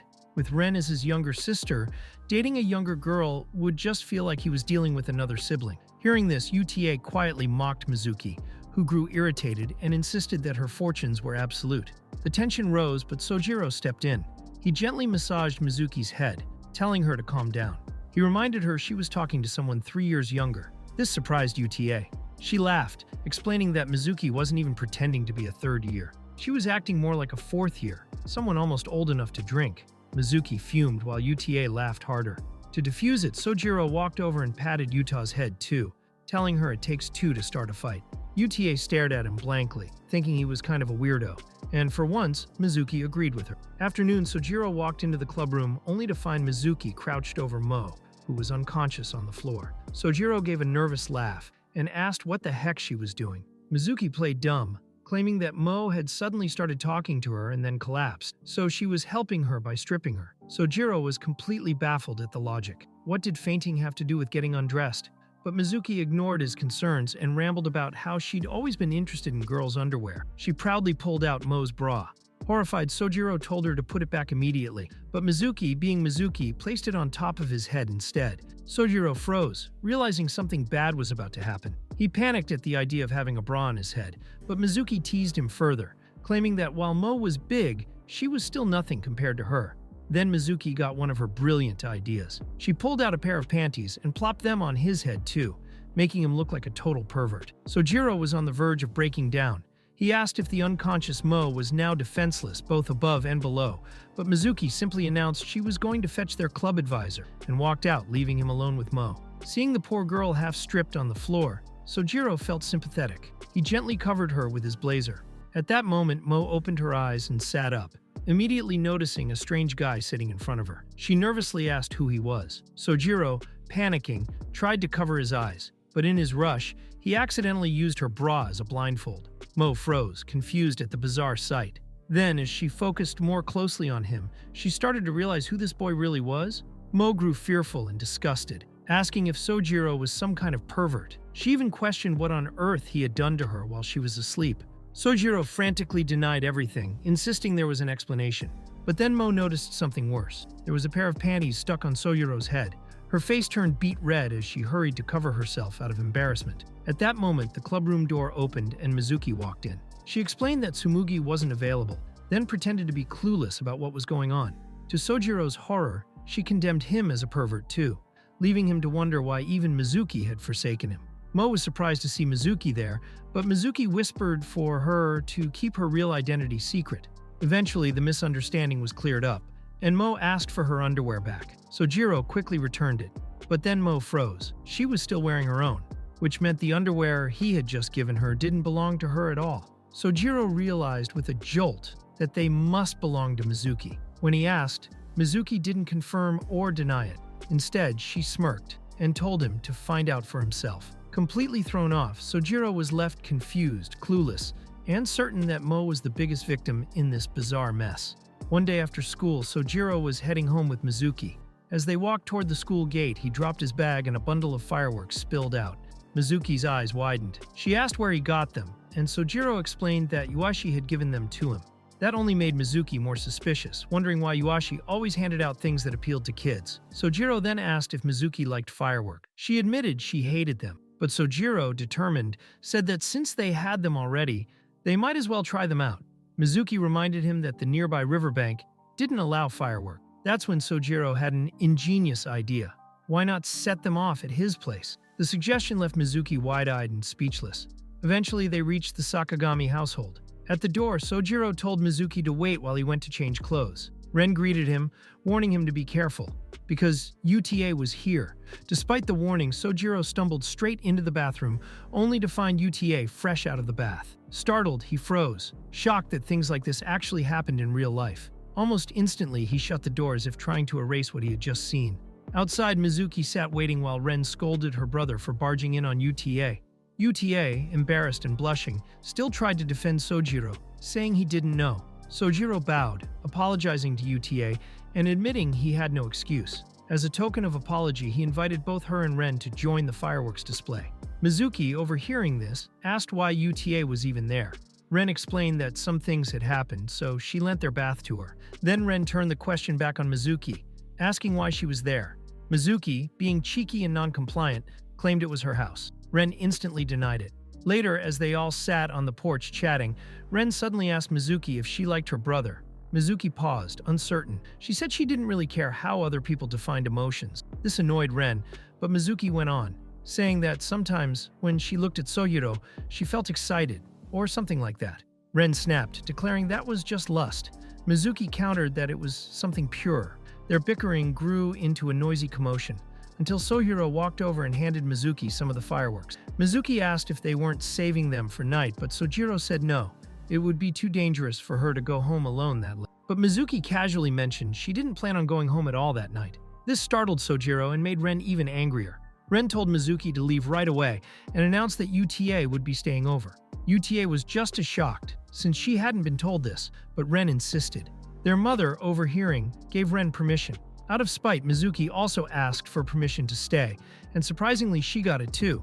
Sojiro was left stunned by all the side plans, but in the end he had no authority to stop his sister's friends from staying over. He told himself it would be fine as long as he avoided walking in on anyone again and kept them all out of his room. But deep down, he knew it was already a hopeless situation. Almost immediately, Mizuki goes into Sohiro's room and starts searching for his adult magazine. Meanwhile, UTA comments on how his room smells like him, while Ren jokes that it stinks just like her brother. Feeling a bit hurt, Sojiro turns to Mizuki for comfort, asking if she thinks his room smells too, but she's already fast asleep in his bed. When he checks on her, he's left shocked to see that she's exposed. Sojiro has now failed in both of his goals, keeping the girls out of his room and avoiding seeing them exposed. Later that evening, everyone gathers for dinner. Ren helped with the cooking, explaining that it was the least she could do since they were letting UTA stay over. As a jab at Mizuki, she points out that she could never sleep while the host prepared food. Their mother joins in too, complimenting Utah's cooking, which leaves her flustered. Mizuki suddenly stands up and insists on helping with the cleanup. She and Sojiro wash dishes together in the kitchen, while the Sakagami mother watches them. Once night falls, it's finally time for fireworks. On the porch, Sojiro reminds Mizuki that she once said she hated fireworks, but she still decides to join in. Before they start, the mother calls Mizuki inside to talk. Outside, Ren suggests they light a large shell-type firework, the kind that explodes into stars, but Sojiro refuses since it's too dangerous in a residential area. UTA hands him a water bucket, and impressed by her thoughtfulness, he asks if she's an only child. She admits she is, but says she once had someone like an older brother, until another woman took him away. This puts her in a sour mood, so Sojiro calls Ren over to cheer her up. Meanwhile, Sojiro wonders what Mizuki and his mom are talking about. He remembers that Mizuki's parents don't live with her, and realizes he doesn't actually know much about her life. Whenever he tries asking, she dodges the question. Soon after, Ren and UTA begin lighting smaller fireworks, while Sojiro waits on the porch for Mizuki to return. When she finally comes back, they sit together, and she compliments his family for being so kind. Sojiro asks what her own parents are like, and she bluntly says they're scumbags who abandoned her with money to live on. Because of this, she hasn't been close to anyone, not even family, and that's why she hates fireworks. They can't be enjoyed alone. Sojiro reassures her, saying she's not alone anymore. She has him now. Her heart skips at his words, but he doesn't stop there. He suggests they celebrate by lighting the big shell firework together. Helping her up, he sets it off with her, and the explosion lights the sky. Ren mutters that it was smaller than she expected, while Sojiro is startled by how loud it was. Their mother storms out, scolding him and telling him to apologize to the neighbors. Mizuki stays behind, staring at the empty sky, quietly moved by both the fireworks and Sojiro's words. That night, Mizuki recalls a memory with her grandmother. As a child, she once complained that she'd rather watch videos than see fireworks in person, claiming she could just watch them anytime on her phone. Her grandmother scolded her gently, saying the important thing wasn't the fireworks themselves, but who you shared them with. Back then, young Mizuki didn't understand, but now with time, she finally does. A few years later, when Mizuki was in middle school, she remembered watching a fireworks display from her apartment window. She wasn't interested though and quickly closed the curtains. Back in the present, Ren is left puzzled when UKA, who already stole her pajamas, says she wants to sleep in her room. Mizuki's first choice was Sohiro's room, but he refused. Hearing this, Ren gets mad and tells her to sleep in the hallway instead. UTA, who's also present, asks if she should sleep in the hallway too, but Ren, being the kinder one, says UTA can just share her bed. Mizuki, however, still wants a bed of her own, and Ren just wants her pajamas back. As Ren tries to wrestle her clothes back, UTA watches the two bicker with an intense stare. Ren notices and asks what's wrong. UTA replies that she was just thinking about how much she hates women, or maybe just some women. Mizuki quickly takes the hint and gets confrontational, saying she doesn't mind fighting UTA if it comes to that. She even throws a few warm-up punches. Ren, annoyed, asks why Mizuki always has a habit of wearing other people's clothes bare-bodied. Mizuki shamelessly replies that she's just following her huge mommy milker and letting them grow freely. Seeing Ren holding UKA back, UTA takes her chance. She tells Ren to keep holding UKA, saying victory comes to the one who strikes first and hardest. She even grabs a pen, ready to fight. Soon the two begin tussling, creating such a commotion that Sojiro is forced to show up at Ren's room. He tells them to keep it down, which only makes Ren more irritated since she wasn't the one causing the chaos. Still, Sojiro's warning breaks up and UTA apologizes to Ren. But things don't end there. Mizuki suddenly asks UTA how she feels about Sojiro. UTA bristles, demanding why she should have to say anything like that. Ren, however, is also curious, and after a bit of juice drinking, UTA opens up. She explains that she once liked Ryu, her childhood friend, but he suddenly got a girlfriend without telling her. Mizuki isn't interested in this story, saying that if UTA wanted to change her fate, she should have had the resolve to do so. Ren presses further, asking what UTA thinks of her brother. UTA admits she doesn't feel anything special about Sojiro, but Ren doesn't let it drop. She then asks how UTA felt when he accidentally saw her nude. Mizuki is shocked to learn this happened, calling UTA a thought, and points out that even she's only gone as far as PG-13, never R-rated. Blushing, UTA insists that Sojiro didn't seem to think much of it, so she doesn't want to make it a big deal. Mizuki isn't happy with Utah's flustered face and grabs her by the cheeks. Ren then asks why Mizuki even cares, since she always says she doesn't like Sojiro. Mizuki goes red and mutters that maybe things have changed since that conversation. Seeing her reaction, UTA smirks and starts teasing, saying maybe she should just take Sojiro for herself. This sparks another scuffle between the two, and they end up grappling late into the night. Ren decides she's had enough and goes to sleep while they continue fighting. The next morning, Sojiro wakes up early and makes breakfast for everyone. When he goes to wake the girls, he finds them all sleeping on the floor together. With that, the sleepover comes to an end, and everyone returns home. A few days later, Mizuki is in the club room putting things away when she suddenly remembers Sojiro's words on the night of the fireworks. His face flashes in her mind, and she starts blushing. Just then, Sojiro sneaks up from behind and asks if she needs help. Startled, Mizuki stumbles backward, drops a vial, and breaks it. Although Sojiro manages to catch Mizuki before she gets hurt, the vial still breaks. He asks how she can drop things so easily despite the gorilla grip strength she's known for. Mizuki, however, is too flustered by his closeness and tells him to let her go. Sojiro heads over to grab the cleaning supplies while asking what she was doing in the first place. Mizuki explains that their club advisor, Toimi, had given her some things to put away in the mysterious cabinet. But now the vial is broken, and the strange fluff inside it has rolled onto the floor. Picking it up, Mizuki proudly declares that it's a Casarin Pasaran, a yokai from Japanese folklore. At first, Sojiro doubts her, but suddenly does a 180, acting like she's a little kid. Annoyed, Mizuki scolds him, asking if she really looks like a child who would believe in such myths. Still, she insists this fluff really is a Casarin Pasaran. When Sojiro touches it, he notices it feels warm, just as the legends say. The two panic a little before admitting it must really be a yokai. They put it on the table, and Sojiro wonders aloud what it eats. Mizuki quickly searches her phone and finds that it feeds on face powder. Since he obviously doesn't have any, Sojiro pokes a stick at it and offers it instead. To their surprise, the fluff devours it. Meanwhile, Mizuki keeps sneaking glances at Sojiro, her face growing redder and redder. When he notices and looks directly at her, she gets even more flustered. Trying to lighten the mood, Sojiro says he hopes something good happens, since finding a Casarin Pasaran is supposed to bring happiness. Mizuki boldly puffs out her chest and says she can make him happy. Sojiro, unsettled, calls her out for acting weird. Mizuki then mutters that maybe she's growing an extra heart or something, and even starts feeling around her chest in confusion. Embarrassed, she asks Sojiro to check for her. For a moment, he almost agrees before quickly snapping back to his senses and refusing. Just then, they notice the Casarin Pasaran has already eaten the stick, but their amazement is cut short when Toimi suddenly shows up behind them. Mizuki quickly claims responsibility, saying she'll raise the fluff as her own in the club room. The advisor firmly denies this, insisting it's not a yokai at all. Sojiro tries to argue, pointing out that it literally ate a stick, but Toimi's weary look shuts him up. She tells them it's best for ordinary people to stay away if this thing really is a yokai. Mizuki looks sad as Toimi takes it away, but the advisor casually tells her to go play with Sojiro's hair instead. Flustered, Mizuki actually does it, roughing up his head until both of them turn red. Toimi then asks if Sojiro fed the fluff anything, which makes the two of them freeze in embarrassment. Mizuki, trying to cover it up, blurts out, "So, how many hearts do I even have?" But Sojiro hadn't noticed anything strange, except maybe how soft the sensation really was. Sometime later, Sojiro finds himself buried in sand at the beach, courtesy of Mizuki, who is cackling as she builds a sand pole over him. From his awkward position, he can't help but end up staring at her from behind, wondering how he got into this ridiculous situation.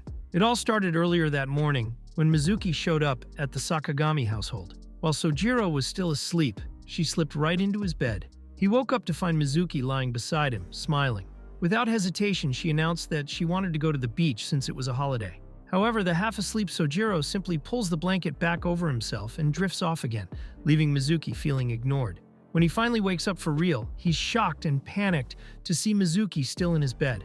He quickly apologizes, explaining that he was half asleep earlier, but Mizuki, red-faced, blurts out that she just wanted to go to the beach. Hearing this, Sojiro declares that he loves the beach and insists they should go. Just as he says so, Ren bursts into the room, already prepared. She announces she'll call UTA to join them too, since Mo and Naji are busy today. Mizuki tries to stop her, but Ren doesn't listen. Meanwhile, as Sojiro digs around for his swimsuit, he stumbles upon a small Ziploc bag with something inside, something he doesn't even remember owning. For a moment, he wonders if this is all some kind of hallucination, like he's on an acid trip, but he shakes the thought away. Back at the beach, Mizuki's sand creation is completely overshadowed by the real thing towering before them. She stares up at it, speechless, then begins measuring it against her own body, muttering that anything bigger won't fit. Sojiro hurriedly tells her to stop with the explicit talk. Suddenly, UTA smacks Mizuki on the head, scolding her for being obscene. This sparks another fight between the two, and Sojiro tries his best to calm them down, despite being stuck and unable to move. He asks UTA where Ren went, and UTA explains she's participating in a food-eating challenge to win some prize money. Before long, Ren comes back victorious, carrying the spoils of her win. Mizuki is stunned at how so much food could fit in Ren's small frame. Without hesitation, Ren frees Sojiro and pulls him away, leaving Mizuki and UTA alone, and predictably, they start bickering again. Meanwhile, Sojiro worries about leaving them unsupervised, but Ren reassures him that their relationship has actually improved. She even says she saw them holding a normal conversation at school the other day. Still, Sojiro is confused. He still believes Mizuki is his senpai, but Ren casually lets slip that Mizuki is actually in the same class. Realizing her mistake, Ren quickly shifts into her spoiled little sister act, trying to monopolize her brother's attention and make him forget what she just revealed. Back with the girls, Mizuki and UTA are catching their breath from their squabble when two random guys approach, trying to hit on them. Mizuki instantly curses them out and drives them away, leaving them in tears. She then pointedly asks UTA if she's fine with anyone picking her up now that she's been dumped. UTA replies bitterly that it doesn't matter. Her beloved is already out of reach. Mizuki, more serious now, warns her to be careful, or else she'll end up with a sleazy guy. But UTA quickly flips it back, saying Mizuki is the lucky one. After all, Mizuki's destined partner is Sojiro. But Mizuki shakes her head. She explains that Sojiro's true partner might be someone like Utah, someone who naturally initiates contact and builds connections. After all, UTA was the one who met him by chance, and sometimes that makes the bond stronger. Stunned, UTA asks why Mizuki tries so hard then. Mizuki, her eyes burning with determination, proclaims that she loves him. That's why she won't give up. Fate or no fate. Hearing this, UTA is taken aback, but begins to empathize. Wanting to ease the tension, she mischievously reaches out to check Mizuki's chest, and the two start fooling around. Just then, Sojiro returns, carrying Ren, who, after overeating, is completely out of commission. He sets her down gently, then gives Mizuki a sharp, suspicious glare. Trying to brush it off, Sojiro suggests they all enjoy the beach some more while they're here. But the moment he says this, dark clouds gather overhead. A sudden rainstorm crashes down, drenching them all. The group finds themselves stranded on the beach, huddling together as the heavy downpour continues. There, UTA checks her phone and learns that all the trains have stopped. That means they're stranded. As they all sit around trying to figure out what to do, the restaurant owner tells them to leave since the place is closing.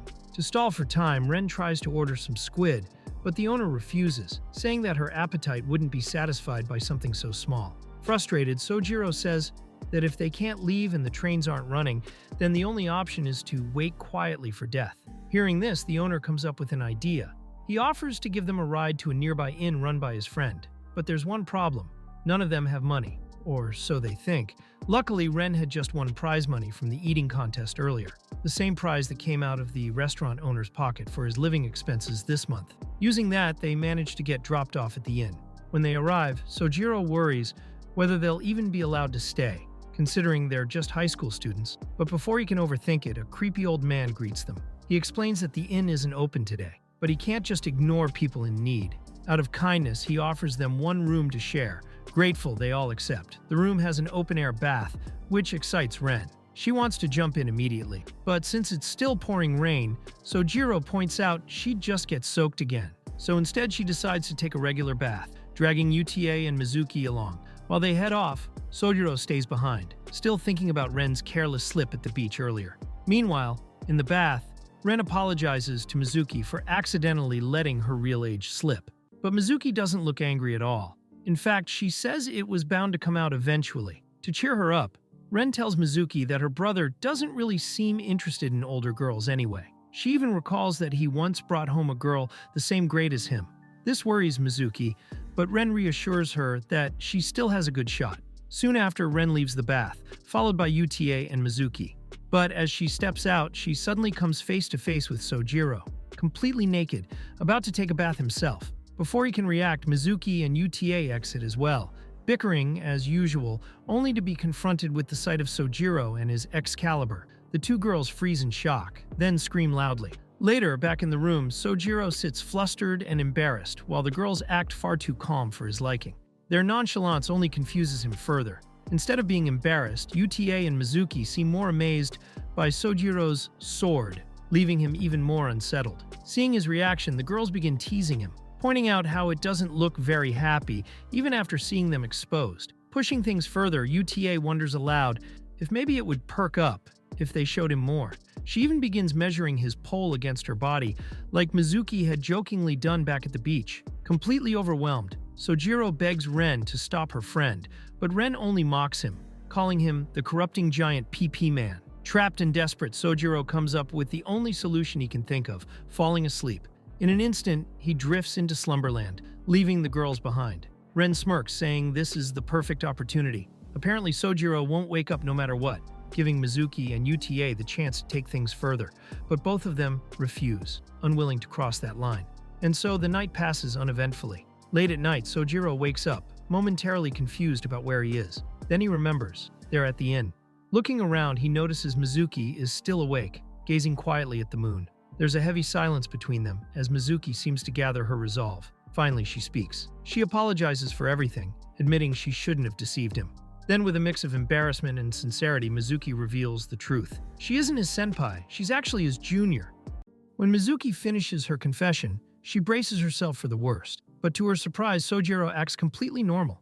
Not only that, now that he's technically the senpai, he even jokes about getting a shoulder massage from his junior, just like how she always made him do before. As they sit together and talk, Mizuki nervously asks what he thinks about her confession. Sojiro smiles and admits that he already kind of knew.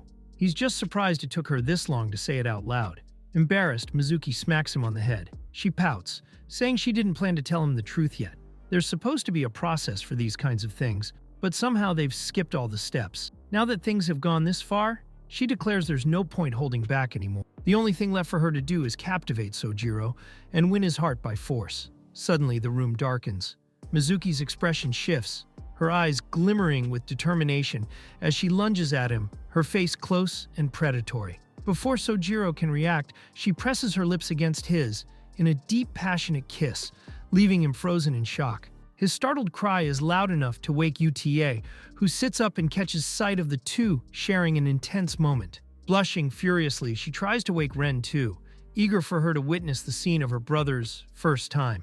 Meanwhile, Mizuki finally pulls away, her breath heavy. Sojiro, still dazed, tries to speak, but Mizuki doesn't let him. He stammers out a question, asking what their teacher, Susumi, would think if they went too far. But Mizuki coolly replies that she's just a teacher. She wouldn't interfere. Sojiro then asks about her parents, which makes her pause. After a moment, she admits she'll have to tell him about them eventually anyway. And maybe this is the right time. Still pinning him down, Mizuki looks into his eyes. Sojiro can't understand her sudden intensity and asks why she's doing this.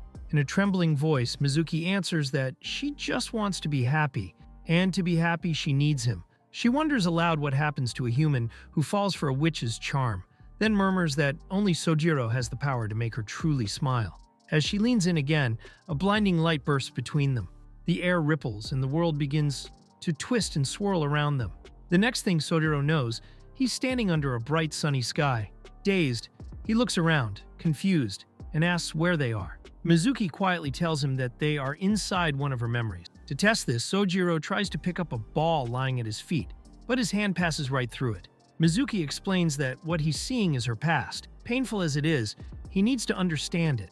The scene shifts, showing a 5-year-old Mizuki playing alone in a quiet room. The older Mizuki explains that fortune-telling powers can even allow someone else to witness the past itself. Then, they both step fully into the memory world. In this world, little Mizuki is sitting on the porch beside her grandmother. The old woman gently tells her that for people like them, life will always be filled with loneliness. Confused, Mizuki asks what she means. Her grandmother explains that their family carries special blood that allows them to see what others cannot. She used to be a respected fortune teller in her youth, but society began calling her a fraud. Because of that, Mizuki's father grew to resent her. The memory shifts again.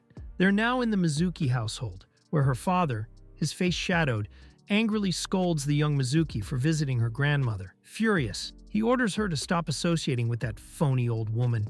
He even goes so far as to call his mother a liar who wasted her life tricking others. Trying to defend her grandmother, the little Mizuki insists that she also has the gift of fortune-telling, but her father snaps, his voice sharp with anger. He tells her that fortune-telling isn't real, that special humans don't exist, and that the world's rejection of her grandmother is proof she was nothing but a pitiful fraud. Watching this memory, Sojiro can't help but mutter that Mizuki's father has serious issues. The older Mizuki nods, saying her parents were weak people. She waves her hand, fast-forwarding the memory to a different day.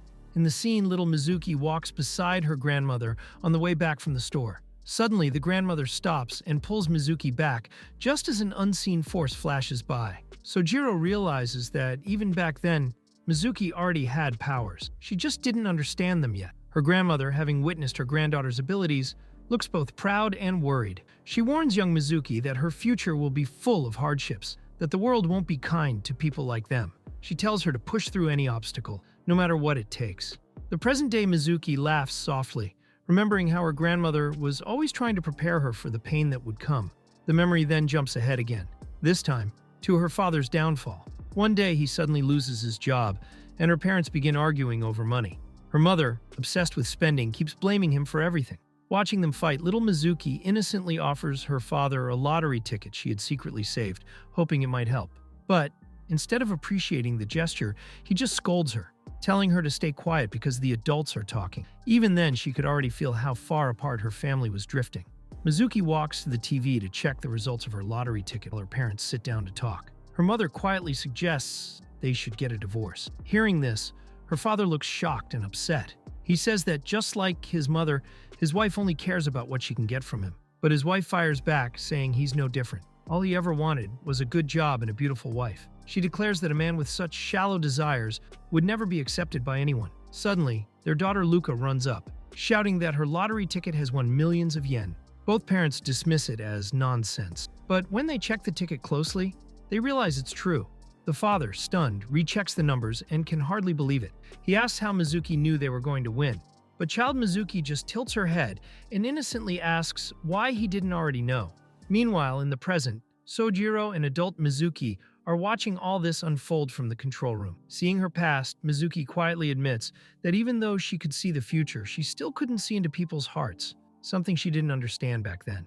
The scene shifts to two schoolgirls chatting excitedly about a mysterious boy with psychic powers. They don't know that the boy is actually a young Mizuki disguised as a male. His incredible streak of lottery wins has made him a local legend, inspiring both admiration and doubt.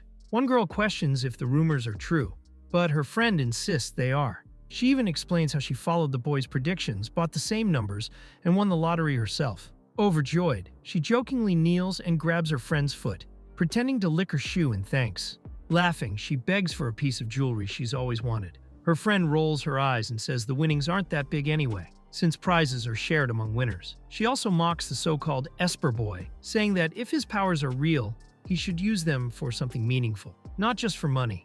The story then flashes back to Mizuki's childhood. Her mother proudly shows her father a newspaper article praising Mizuki as the town's miracle child, but her father seems unimpressed, already lost in deeper thoughts. In the present, Sojiro interrupts the memory and asks Mizuki if she can adjust the digital filter that hides her parents' faces. Mizuki replies that she can make it thinner, but she can't remove it completely. The flashback continues. Mizuki's father is thinking about how to use his daughter's ability for his own advantage. He decides that winning favor with powerful people is more valuable than public praise. His thoughts are interrupted by a call from Mizuki's grandmother. She scolds him for breaking his promise to protect Mizuki. He snaps back, accusing his wife of taking Mizuki to public events. The grandmother ignores his excuses, mocking his idea of protection. He insists that his strict rules making Mizuki disguise herself as a boy using a fake name and hiding her face are for her safety. Changing the topic, he asks about the curse he believes Mizuki inherited. His mother once said such a power shouldn't appear twice in the same generation. The grandmother admits she doesn't understand why it has returned, but refuses to call it a curse. As they argue, she starts coughing violently and spits blood. With a dark chuckle, she jokes that it must be a love call from her late husband in hell. Her son ignores her and declares he'll turn Mizuki's power into something great, ending the call abruptly. Back in the present, Sojiro comments on how invasive Mizuki's power is, allowing her to see moments she wasn't even present for. Mizuki admits she still doesn't fully understand how her power works. The flashback continues. A carefree young Mizuki suddenly tells her father she feels something bad has happened to her grandmother and begs to visit her. Her father firmly refuses, saying her grandmother only brings trouble. He orders her to stay home until the media chaos settles down. When her mother excitedly asks her to appear on TV again, Mizuki hesitates, but eventually agrees, wanting to make her happy. The narrator explains that Mizuki's mother once dreamed of fame and now lives those dreams through her daughter. Mizuki appears on TV again, winning over the public as the godchild. Even though she's disguised as a boy, her innocent charm captivates everyone. But when she returns home, she sees eerie figures gathered outside, chanting for salvation and calling her godchild. Both present-day Mizuki and Sojiro are unsettled by this forgotten memory. The family decides to move for safety, though Mizuki begs to stay close to her grandmother. Her parents refuse, and she's left heartbroken, knowing she'll be far from the one person who truly cared for her. Meanwhile, at her grandmother's house, a bruised and messy young woman named Sakuya bursts in. The grandmother teases her for causing trouble again, but Sakuya jokes that she's only following her advice, to remove anyone standing in her way. Beneath the teasing, though, she's clearly worried about the grandmother's health. The older woman brushes it off, boasting that she's too tough to die. Back in the flashback, Mizuki's father introduces her to Mr. Ritaro, a wealthy businessman with political ties. Ritaro thanks Mizuki for her abilities, hinting at a big partnership.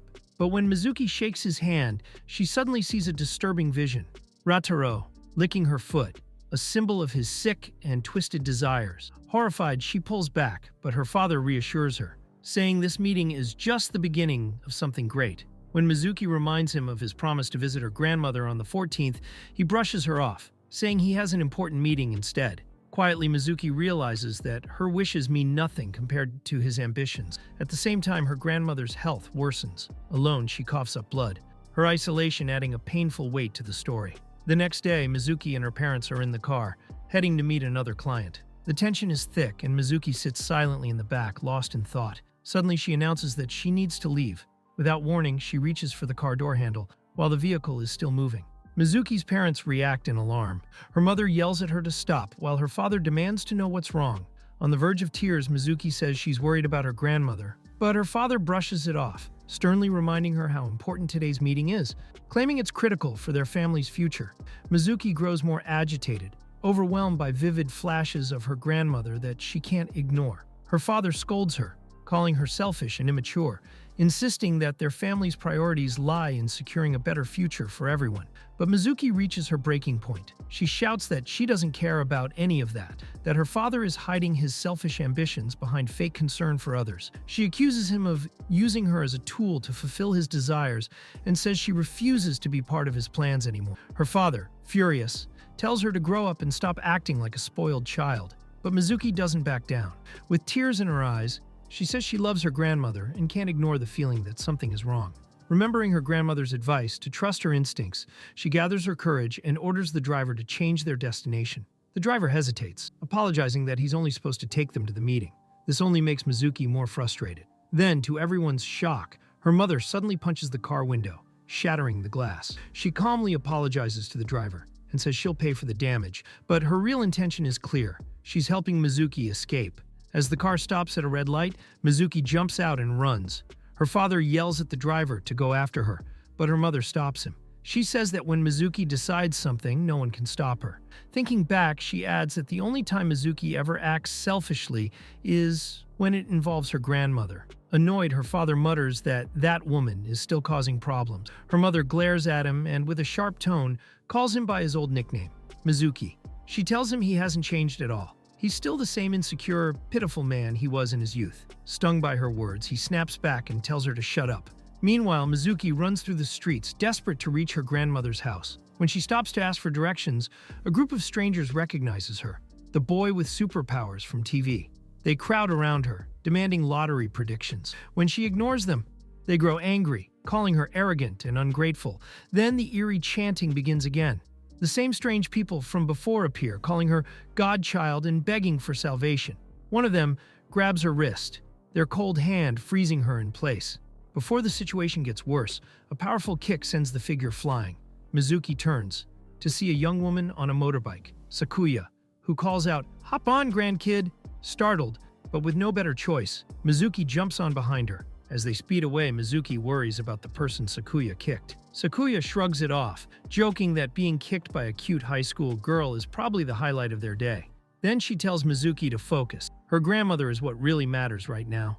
Suddenly, a police car starts following them, warning Sakuya to pull over. Ignoring the order, Sakuya dodges through the streets until they reach Mizuki's grandmother's house. They burst inside and find her collapsed on the floor, blood pooling under her head. Panicking, Sakuya calls an ambulance. At the hospital, doctors later tell them that they removed a tumor that had gone unnoticed for too long. But Mizuki's grandmother is still unconscious, and they can't say when or if she'll wake up. Mizuki listens in silence, guilt washing over her. Sakuya gently tells her that her grandmother once asked her to look after Mizuki if anything ever happened. From now on, Sakuya says, she'll keep that promise. But Mizuki can't stop crying. She remembers her grandmother's words, that people like them are destined to be alone. Back then, Mizuki had smiled and promised that she'd always be there for her. Now, standing beside her grandmother's hospital bed, Mizuki feels the heavy weight of her broken promise. Her voice trembles as she whispers that she failed. The one person she wanted to protect was left alone when it mattered most. A few days later, Mizuki returns home.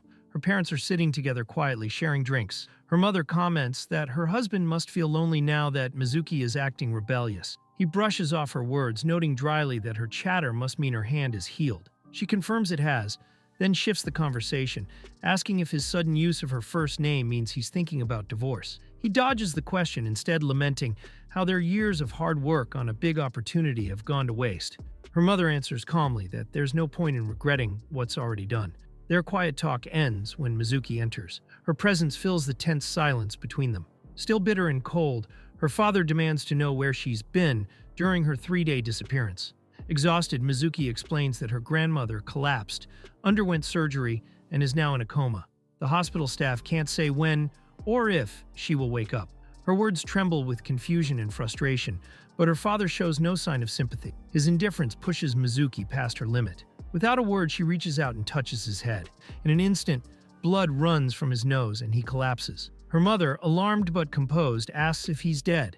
Mizuki replies flatly that he's alive. She only showed him a piece of the future, something too overwhelming for him to handle. The act is her silent rebellion, a release of everything she's held inside against the man who tried to control her life for his own ambitions. As Mizuki stands there, a memory flickers in her mind. Her younger self trying to explain the source of her power to see the future. But the memory is blurry, as if someone erased parts of it. She and Sojiro can't fully make out what her younger self said. Mizuki suspects that Sakuya may have tampered with her memories, believing that knowledge to be unnecessary or dangerous for her to keep. She tells Sojiro that showing people the future is far more unstable than showing them the past. The future carries too much weight. It can destroy a person's mind. Her mother, watching quietly, breaks the tension with a dry question, asking whether Mizuki plans to use her powers on her next. Mizuki fires back, asking if her mother intends to force her into more of her father's schemes. Her mother denies it, reflecting instead on their family. She says that she, her husband, and Mizuki's grandmother are all too similar, stubborn, proud, and terrible at communicating. It's this that has caused years of conflict across generations. Sojiro nods in agreement and jokingly adds that Mizuki could stand to be a little more open herself. Her mother laughs softly, saying she feels free now that she no longer has to take part in her husband's wild plans. She even suggests to Mizuki that they could run away together someday, live simply, far from all the chaos. But Mizuki refuses. She says she's staying where she is. Her mother smiles sadly, telling her that when she's stronger, they should have a proper boxing match. As she prepares to leave, she tells Mizuki she believes in her strength and to call if she ever needs help. Mizuki's reply is sharp but full of hidden emotion. She says her mother shouldn't bother coming back, that she'll give her all the money she's earned, and that next time they meet, she'll punch her for real. Beneath her words, though, lies affection she can't express. Watching them, Sojiro quietly asks if that's really how families should part. Mizuki looks away and answers that it doesn't matter. No matter what she does, people will always expect things from her. If she uses her powers, she's exploited. If she holds back, she's called heartless. And if she runs away, she's hunted down. That, she says, is the curse she can't escape. Living as someone defined only by her ability, not by who she really is. Yet in that quiet moment, Mizuki admits one thing to herself. Sojiro is different. He's the only one who has ever truly seen her. Not the fortune teller, not the godchild, but just Mizuki. In a rare moment of vulnerability, Mizuki apologizes to Sojiro, thanking him for staying by her side through her long, monotonous life. She ends her reflection with a faint smile, realizing that meeting Sojiro was the moment her world began to change, bringing a touch of color to her otherwise gray and lonely existence. After her parents disappear from her life, Sakuya takes on the role of caring for young Mizuki, honoring her teacher's request. Despite her strict, no-nonsense personality, Sakuya's care carries a quiet warmth. Over time, she becomes a central figure in Mizuki's early years. One day, while Mizuki walks through an alley, a few local thugs start teasing her. Their words barely affect her expression, but her sharp replies leave them stunned. The words of a young girl hardened far too early by life. When Mizuki returns home, Sakuya looks her over carefully, suspecting she used her fortune-telling powers again. She scolds Mizuki gently, warning her not to rely too much on those abilities, calling them a dangerous double-edged sword. Mizuki, with her usual mix of pride and sarcasm, corrects her, saying it's a superpower, not fortune-telling. Beneath her playful tone, though, there's a quiet longing, a wish for her powers to be seen as something more than just a tool or a curse. Sakuya, keeping her calm and teacher-like demeanor, reminds her to learn self-control, especially as she's entering her teenage years. Mizuki defends herself, grumbling about how annoying people can be, her voice full of frustration. Sakuya advises her to learn composure. She'll need it when she starts living on her own soon. When Mizuki teases Sakuya about still being single, it adds a spark of humor to the moment. Sakuya responds with her usual mix of wit and authority, ending the exchange with a playful yet firm reprimand that leaves Mizuki rubbing her cheek and muttering about fairness. Despite her complaints, there's a flicker of respect in her eyes, a quiet acknowledgement of Sakuya's strength and care. Later, Mizuki thinks about Sakuya's advice on finding someone special. Her thoughts are skeptical, tinged with vulnerability she doesn't want to admit. But her train of thought is suddenly interrupted. The same thugs from before have returned. This time they're bolder, but Mizuki's sharp tongue quickly cuts through their arrogance, exposing the leader's insecurities with unnerving precision. Her words sting like blades, showing both her intelligence and the bitterness carved into her by loss. When the leader lunges at her, Mizuki dodges with ease, her movements quick and controlled. Inside, she questions the cruelty of fate. Why someone as kind as her grandmother could be taken away while people like these still walk free. Outwardly, though, she stays composed, mocking the group with calm, cutting remarks. Just as she's about to strike back, the situation changes unexpectedly.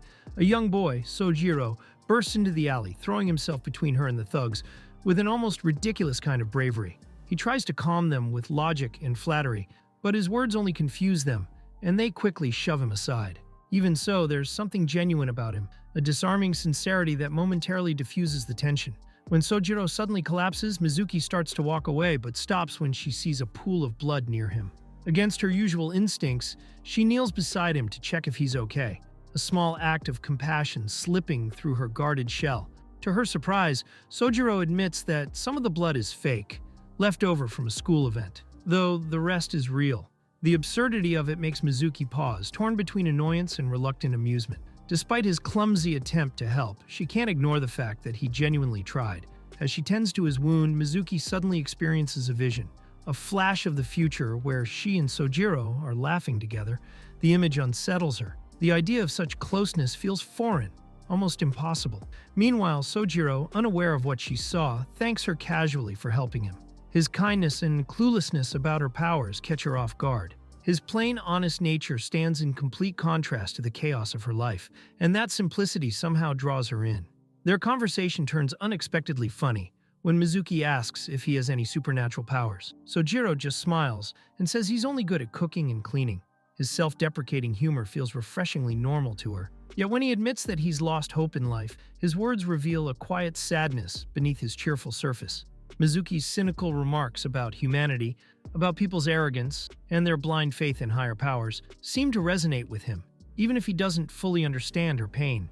His simple outlook contrasts her bitterness, creating a strange but intriguing balance between them. When Mizuki jokingly offers to grant him a wish as thanks for protecting her, Sojiro surprises her by asking for something small, a plushie from an arcade game. The request is so trivial that it leaves her speechless, yet somehow it warms her heart. That simple, silly wish marks the beginning of something unexpected, the first spark of a bond that will slowly bring color back into Mizuki's monochrome world. Sojiro explains that winning the arcade game on his own would be impossible, implying that he needs Mizuki's help.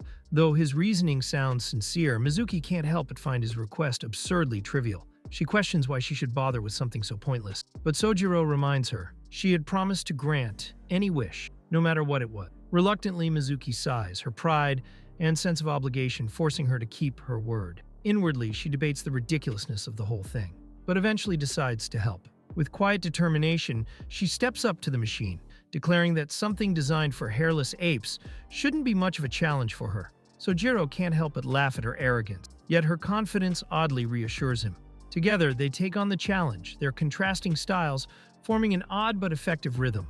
Mizuki's focus and precision shine, but her inexperience with arcade mechanics soon frustrates her. Meanwhile, Sojiro's easygoing attitude and occasional clumsiness bring a touch of lightness to the moment. As they bicker and adjust, their exchanges gradually soften into something that resembles teamwork.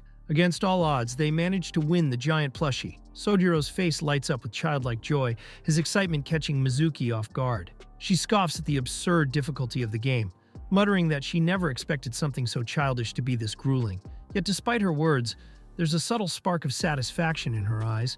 When Sojiro hands her a plush Ankylosaurus, Mizuki frowns, asking what use she could possibly have for it. He smiles and explains that it's said to absorb misfortune, suggesting she might give it to someone important to her. That thought gives Mizuki pause. Her mind drifts briefly to Sakuya, and the idea of wishing her luck lingers longer than she'd like to admit.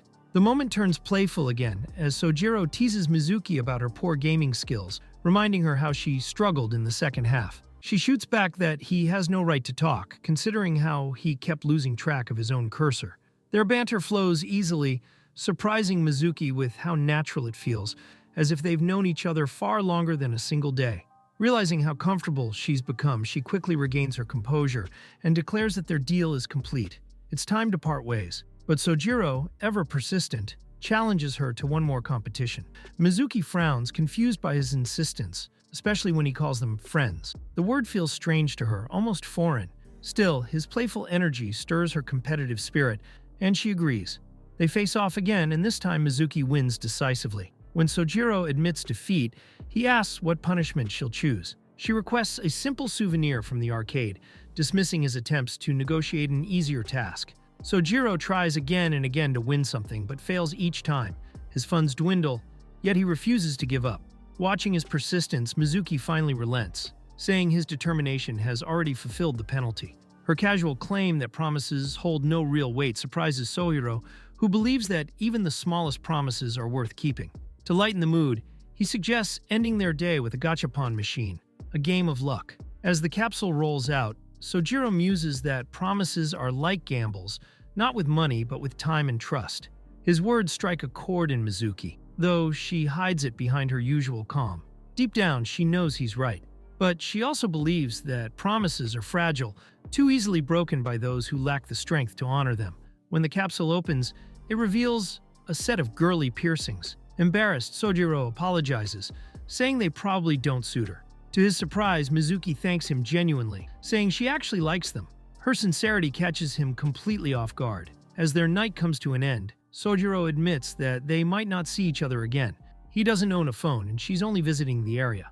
The thought saddens him, though he hides it behind a faint smile. Sensing his unease, Mizuki takes one of the piercings and offers him the other, suggesting they each keep one, as a promise to meet again someday. Sojiro's expression brightens, a genuine warmth spreading across his face as he accepts. In the present, as the memory resurfaces, Sojiro finally realizes that the mysterious boy from that night had been Mizuki all along. She acknowledges his recognition with a soft, knowing smile, addressing him by the nickname he had once asked her to use. As the fragments of memory fall into place, disbelief washes over Sojiro. The piercing he once dismissed as meaningless was actually proof of their shared past.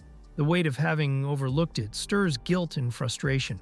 Mizuki, seeing his turmoil, explains what happened. She recounts how Sakuya, for reasons she still doesn't fully understand, had placed a subtle spell that warped people's perception, preventing anyone from realizing her true identity, even erasing the knowledge that she was a girl. The revelation leaves Sojiro uneasy. He questions Sakuya's motives, but Mizuki, calm and detached, admits she can only guess. Perhaps it had been her grandmother's order, a safeguard meant to protect her from the vulnerabilities of recognition. Her voice carries a quiet resignation, as though she has long grown used to living under the decisions of others. Sojiro, still unsettled, shifts the topic to Yuta, asking if Mizuki truly believes Yuta's resentment comes from the fortune she once gave her. Mizuki, with a firm but regretful tone, says yes, her reading had been truthful, even if it wasn't what Yuta wanted to hear. Being blamed for honesty, she admits, has always been her curse. She has spent her life delivering truths no one wants, and bearing the isolation that follows. But Sojiro presses further, asking if she truly believes her parents saw her only as a tool for their ambitions. The silence that follows is heavy. Finally, Mizuki nods, her voice soft, devoid of anger. Only sadness. She admits that Sojiro is the one exception. He is the only person who has ever seen her as more than her abilities, someone who treats her as a person, not a weapon or a prophecy. The moment hangs fragile in the air, until Sojiro, with visible regret, tells her the words she dreads. He cannot return her feelings. The confession strikes her like a physical blow. For a heartbeat, Mizuki stands frozen. Then, slowly, she lowers her gaze, trying to steady her trembling voice. The ache in her chest is quiet, but unmistakable. When Mizuki finally speaks, her words come with a hollow laugh, a fragile mask of indifference that fails to hide her trembling hands. She brushes off her own emotions, pretending they don't matter, even as her voice wavers. Sojiro calls her name, concern clear in his tone, but Mizuki quickly excuses herself, saying she needs some fresh air. Outside, the cool night breeze touches her skin, but it does little to calm the storm inside her. As she sits alone, lost in thought, UTA appears out of nowhere, loud, teasing, and completely unbothered by the tension. Mistaking Mizuki's silence for tears, UTA cracks a crude joke about how to deal with rejection. Mizuki doesn't respond. Her silence says more than words ever could. Realizing something's off, UTA disappears briefly and returns with a drink. It's a small, unexpected gesture of care.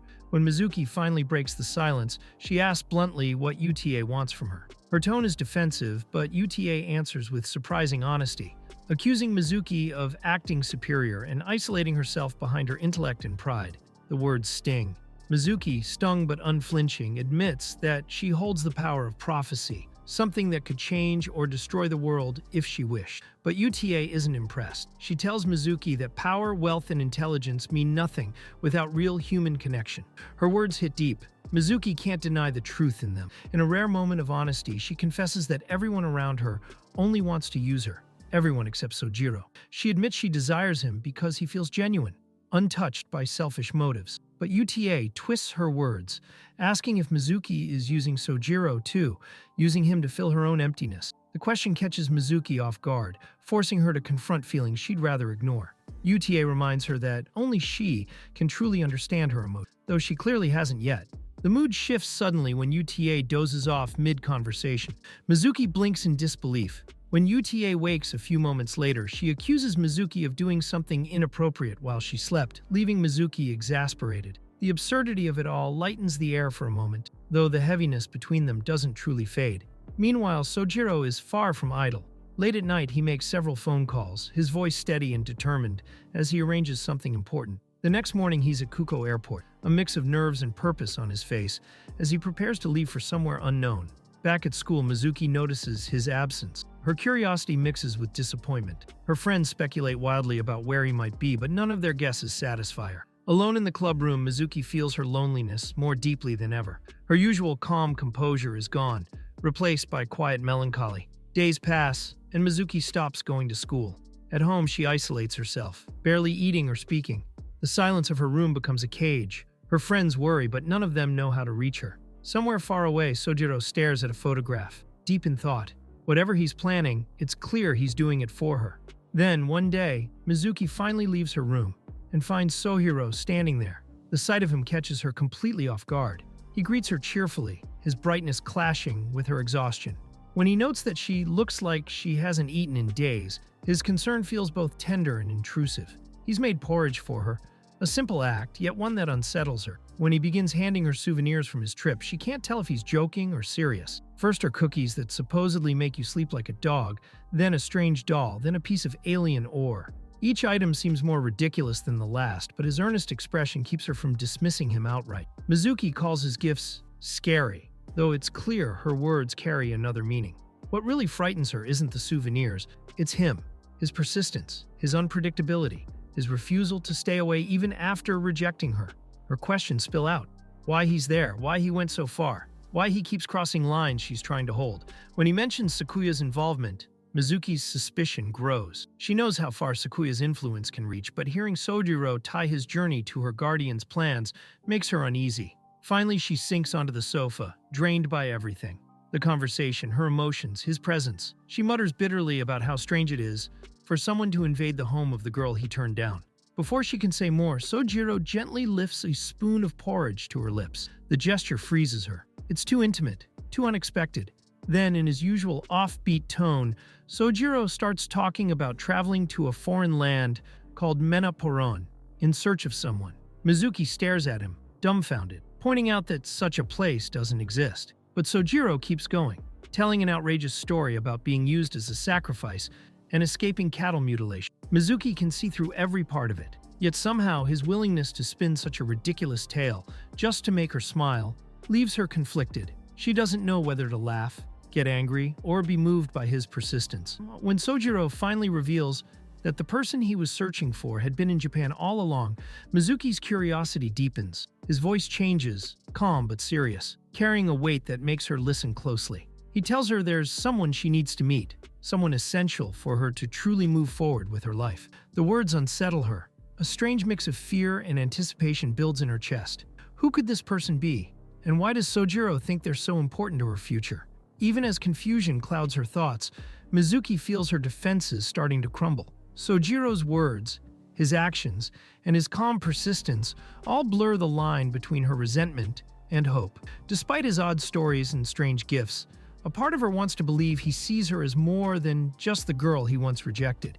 Yet as his final revelation sinks in, she feels fragile again, unsure what to expect next. Sojiro takes Mizuki to the hospital. His face is calm, but there's something unreadable in his eyes. She can't guess his intentions, though she suspects it has something to do with her parents, a thought that makes her uneasy, especially since they're heading toward the same hospital where her grandmother has been confined. As they walk down the quiet corridor, Mizuki silently debates the idea of seeing her father. It seems impossible. He's never been the kind of man to visit hospitals, let alone care about family matters. The thought that he might be here for something important feels absurd.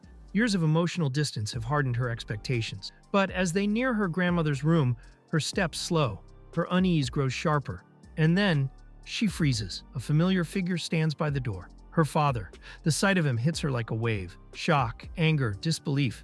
Memories of his absence, his coldness, and his indifference flood her mind, twisting her gut with resentment. What could he possibly be doing here after all this time? When he finally looks at her, his reaction is maddeningly casual, as if no years had passed, as if nothing had ever been broken. His calm greeting feels like a slap. Something inside Mizuki snaps. Her anger surges before she can stop it. She rushes forward, lashing out with a kick that sends him sprawling to the floor. The outburst feels satisfying for a moment, a small release after years of bottled-up pain, until Sojiro steps in, gently holding her back. His restraint frustrates her, but his quiet tone carries understanding, as though he knows just how much she's been holding inside.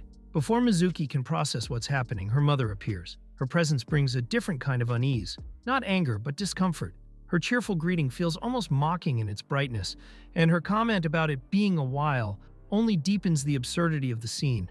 Mizuki can barely believe her parents are standing there together. Then her mother looks down at her father, still on the floor, and snorts. "You haven't changed since high school," she says, before splashing him with a bottle of water. The moment feels surreal, like something out of a bad dream, a strange comedy built on years of emotional distance. When her mother casually admits that they've both been visiting Mizuki's grandmother for years, the words cut deep. Mizuki had always believed her parents didn't care about her grandmother at all. Hearing this truth now feels like betrayal. Her mother explains that her father came more often because her grandmother disliked her side of the family. The explanation does nothing to ease Mizuki's hurt. Instead, it deepens her frustration. The fact that her father had been visiting all this time, while she remained completely in the dark, feeds her bitterness. Her father, now back on his feet, brushes everything aside with a dismissive tone. He says he's not here for pointless talk. The coldness in his voice makes Mizuki's blood boil. She tries to lunge at him again, but Sojiro catches her before she can. His calm grip steadies her, anchoring her in the chaos. Her father barely looks at her as he heads toward her grandmother's room. "Keep that rabid dog on a leash," he mutters to Sojiro. The insult hits hard, sharp, cruel, and too familiar. Mizuki's mind races. His words confirm every belief she's ever had about him, that she was nothing more than a nuisance, a disappointment. As he disappears into the room, Mizuki's thoughts spiral. She remembers his disdain for pointless matters, connecting it to her grandmother's delayed diagnosis. In her heart, she blames them, both of them, for wasting precious time, for letting her grandmother's condition worsen until recovery became impossible. The realization crushes her. Her future, she thinks bitterly, is no brighter than her grandmother's, cold, empty, and without hope. The weight of everything, her grandmother's illness, her parents' reappearance, Sojiro's distance, presses down on her until she feels she might break. Even Sojiro, the one person she longs for, feels unreachable now. In that moment, Mizuki is certain of one thing: she will always be alone. Then the air shifts. Sakuya enters. Her presence fills the room, calm but heavy, carrying a quiet power that demands attention. She looks at Mizuki and reminds her of the lessons she's tried to teach her, to control her emotions, to master her power instead of letting it rule her. Her words are firm, but to Mizuki, they sound condescending. Years of frustration rise up in her chest. Sakuya speaks like a mentor, like someone who understands, but she's always kept her distance. Mizuki's resentment boils over. She can't stand the idea of being lectured again by someone who's never truly been there. In her mind, she wonders bitterly how long it will take before Sakuya leaves her too. Everyone does. Eventually, Sakuya stays calm despite Mizuki's anger. Her voice is sharp and precise, as she warns that Mizuki's uncontrolled powers are becoming dangerous. The claim that her growing strength could be killing her grandmother leaves Mizuki stunned. Guilt and fear crash over her like a wave. For Sojiro, Sakuya's words suddenly connect all the hints he'd ignored before. Her cryptic warnings about imbalance, the way she spoke of time being distorted between Mizuki and her grandmother. Now he finally understands. Two people in the same bloodline cannot safely hold such immense temporal power at once. Sakuya speaks steadily, though regret lingers behind every word. She recalls her sensei's teachings about the Mizuki family's rare gift and its terrible cost. Mizuki listens, torn between disbelief and a painful understanding, until the truth hits. Her grandmother's fading life is directly tied to her own awakening power. Then comes another blow. Sakuya admits that Mizuki's powers were hidden on purpose, disguised as mere fortune-telling to keep them from growing too strong. The revelation makes Mizuki's heart twist. It feels like her entire childhood was built on lies, her family protecting her by deceiving her. Sakuya pauses, her composure slipping just enough to reveal exhaustion. She confesses that she has never known what family truly means. She cannot give Mizuki the warmth or guidance she needs. Instead, she says quietly that she's asked Sojiro to take her place, to be the one who stays by Mizuki's side. The request shakes him. Sojiro has always been drawn to Mizuki, but being called her guardian carries a weight he isn't sure he can bear. Inside the hospital room, tension thickens. Guilt, anger, and confusion mix into something heavy and suffocating. Mizuki starts to believe that her existence itself has cursed her grandmother, that her power is draining the one person she loves most. But Sakuya interrupts her spiraling thoughts with another revelation. After long talks with Mizuki's father, they've decided to transfer her grandmother's power to him. The process, she explains, will bring her grandmother back to life, but it will cost him his own.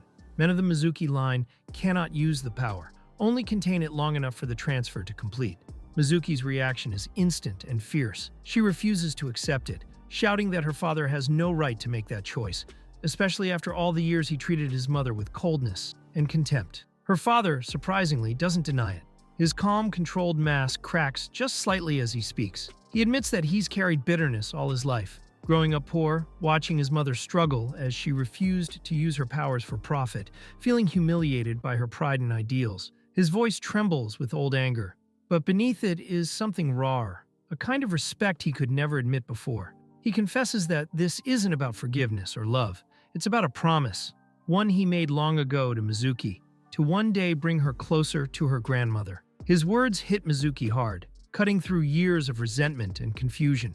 The room falls silent. Sakuya, sensing how close everyone is to breaking, declares that they should begin the transfer. Her tone is steady, but there's an urgency underneath. Mizuki's mother finally speaks, her voice soft but resolute. She asks her husband if he truly accepts what's about to happen. His answer is calm and absolute. He has no regrets. Whether he believes it or not, no one can tell. The silence that follows feels endless. Sakuya's composure, Sojiro's quiet unease, her father's grim resolve, and her mother's hidden sorrow all hang in fragile balance. For Mizuki, the weight becomes unbearable. Everything, her family's choices, her guilt, her powers, her isolation, converges in this one moment. Sojiro watches her carefully before speaking. His voice is low but sincere. He asks if she's really willing to let her father go without saying what she needs to say. His words pierce straight through her defenses. Mizuki realizes that all her anger toward her father was only a shield, a way to hide the pain of wanting anyone to share her grief. She remembers her grandmother collapsing, her mother growing distant, Sakuya's emotional walls. Everyone she's ever loved has left her. It feels like a curse, a fate that won't let her be loved without losing someone. Her voice trembles as she finally speaks, unable to hold it back any longer. I can't bear to be left behind again. Sojiro, understanding the weight of Mizuki's words, gently reassures her. His hand comes to rest on her head, a rare gesture of warmth. With quiet confidence, he tells her there's another way, one where no one has to sacrifice themselves. Intrigued but cautious, Sakuya pauses the ritual and allows him to explain. Sojiro begins to speak of his strange life experiences, run-ins with Ryu, alien abductions, brushes with danger, all the bizarre events that shaped his resilience. Beneath the humor, though, lies something serious. He believes the true solution is for Mizuki to give up her powers entirely and live as an ordinary person. Sakuya's expression darkens. She explains that Mizuki's powers have become part of her very being, silently protecting and guiding her every day. Losing them would be like losing a vital sense. Something as simple as crossing the street, once done with unconscious foresight, would now require full awareness. Without her precognition, Mizuki would have to navigate the world as everyone else does, vulnerable and uncertain. Even so, Sakuya asks if Mizuki values her father's life enough to face that risk. Before Mizuki can answer, her father intervenes. His voice is steady but heavy. He insists the choice shouldn't rest on her shoulder, yet his words only stir more questions in Mizuki, questions that have lingered for years. Her frustration spills out. She demands to know why he stayed close to her grandmother all these years if he resented her so much. Why did he live in quiet proximity, pretending indifference? Why build wealth he barely used except in moments of necessity? And most of all, what really happened that night? Everything changed. Was even Sakuya's presence part of something planned? Her words echo in the room. Not just accusation, but longing.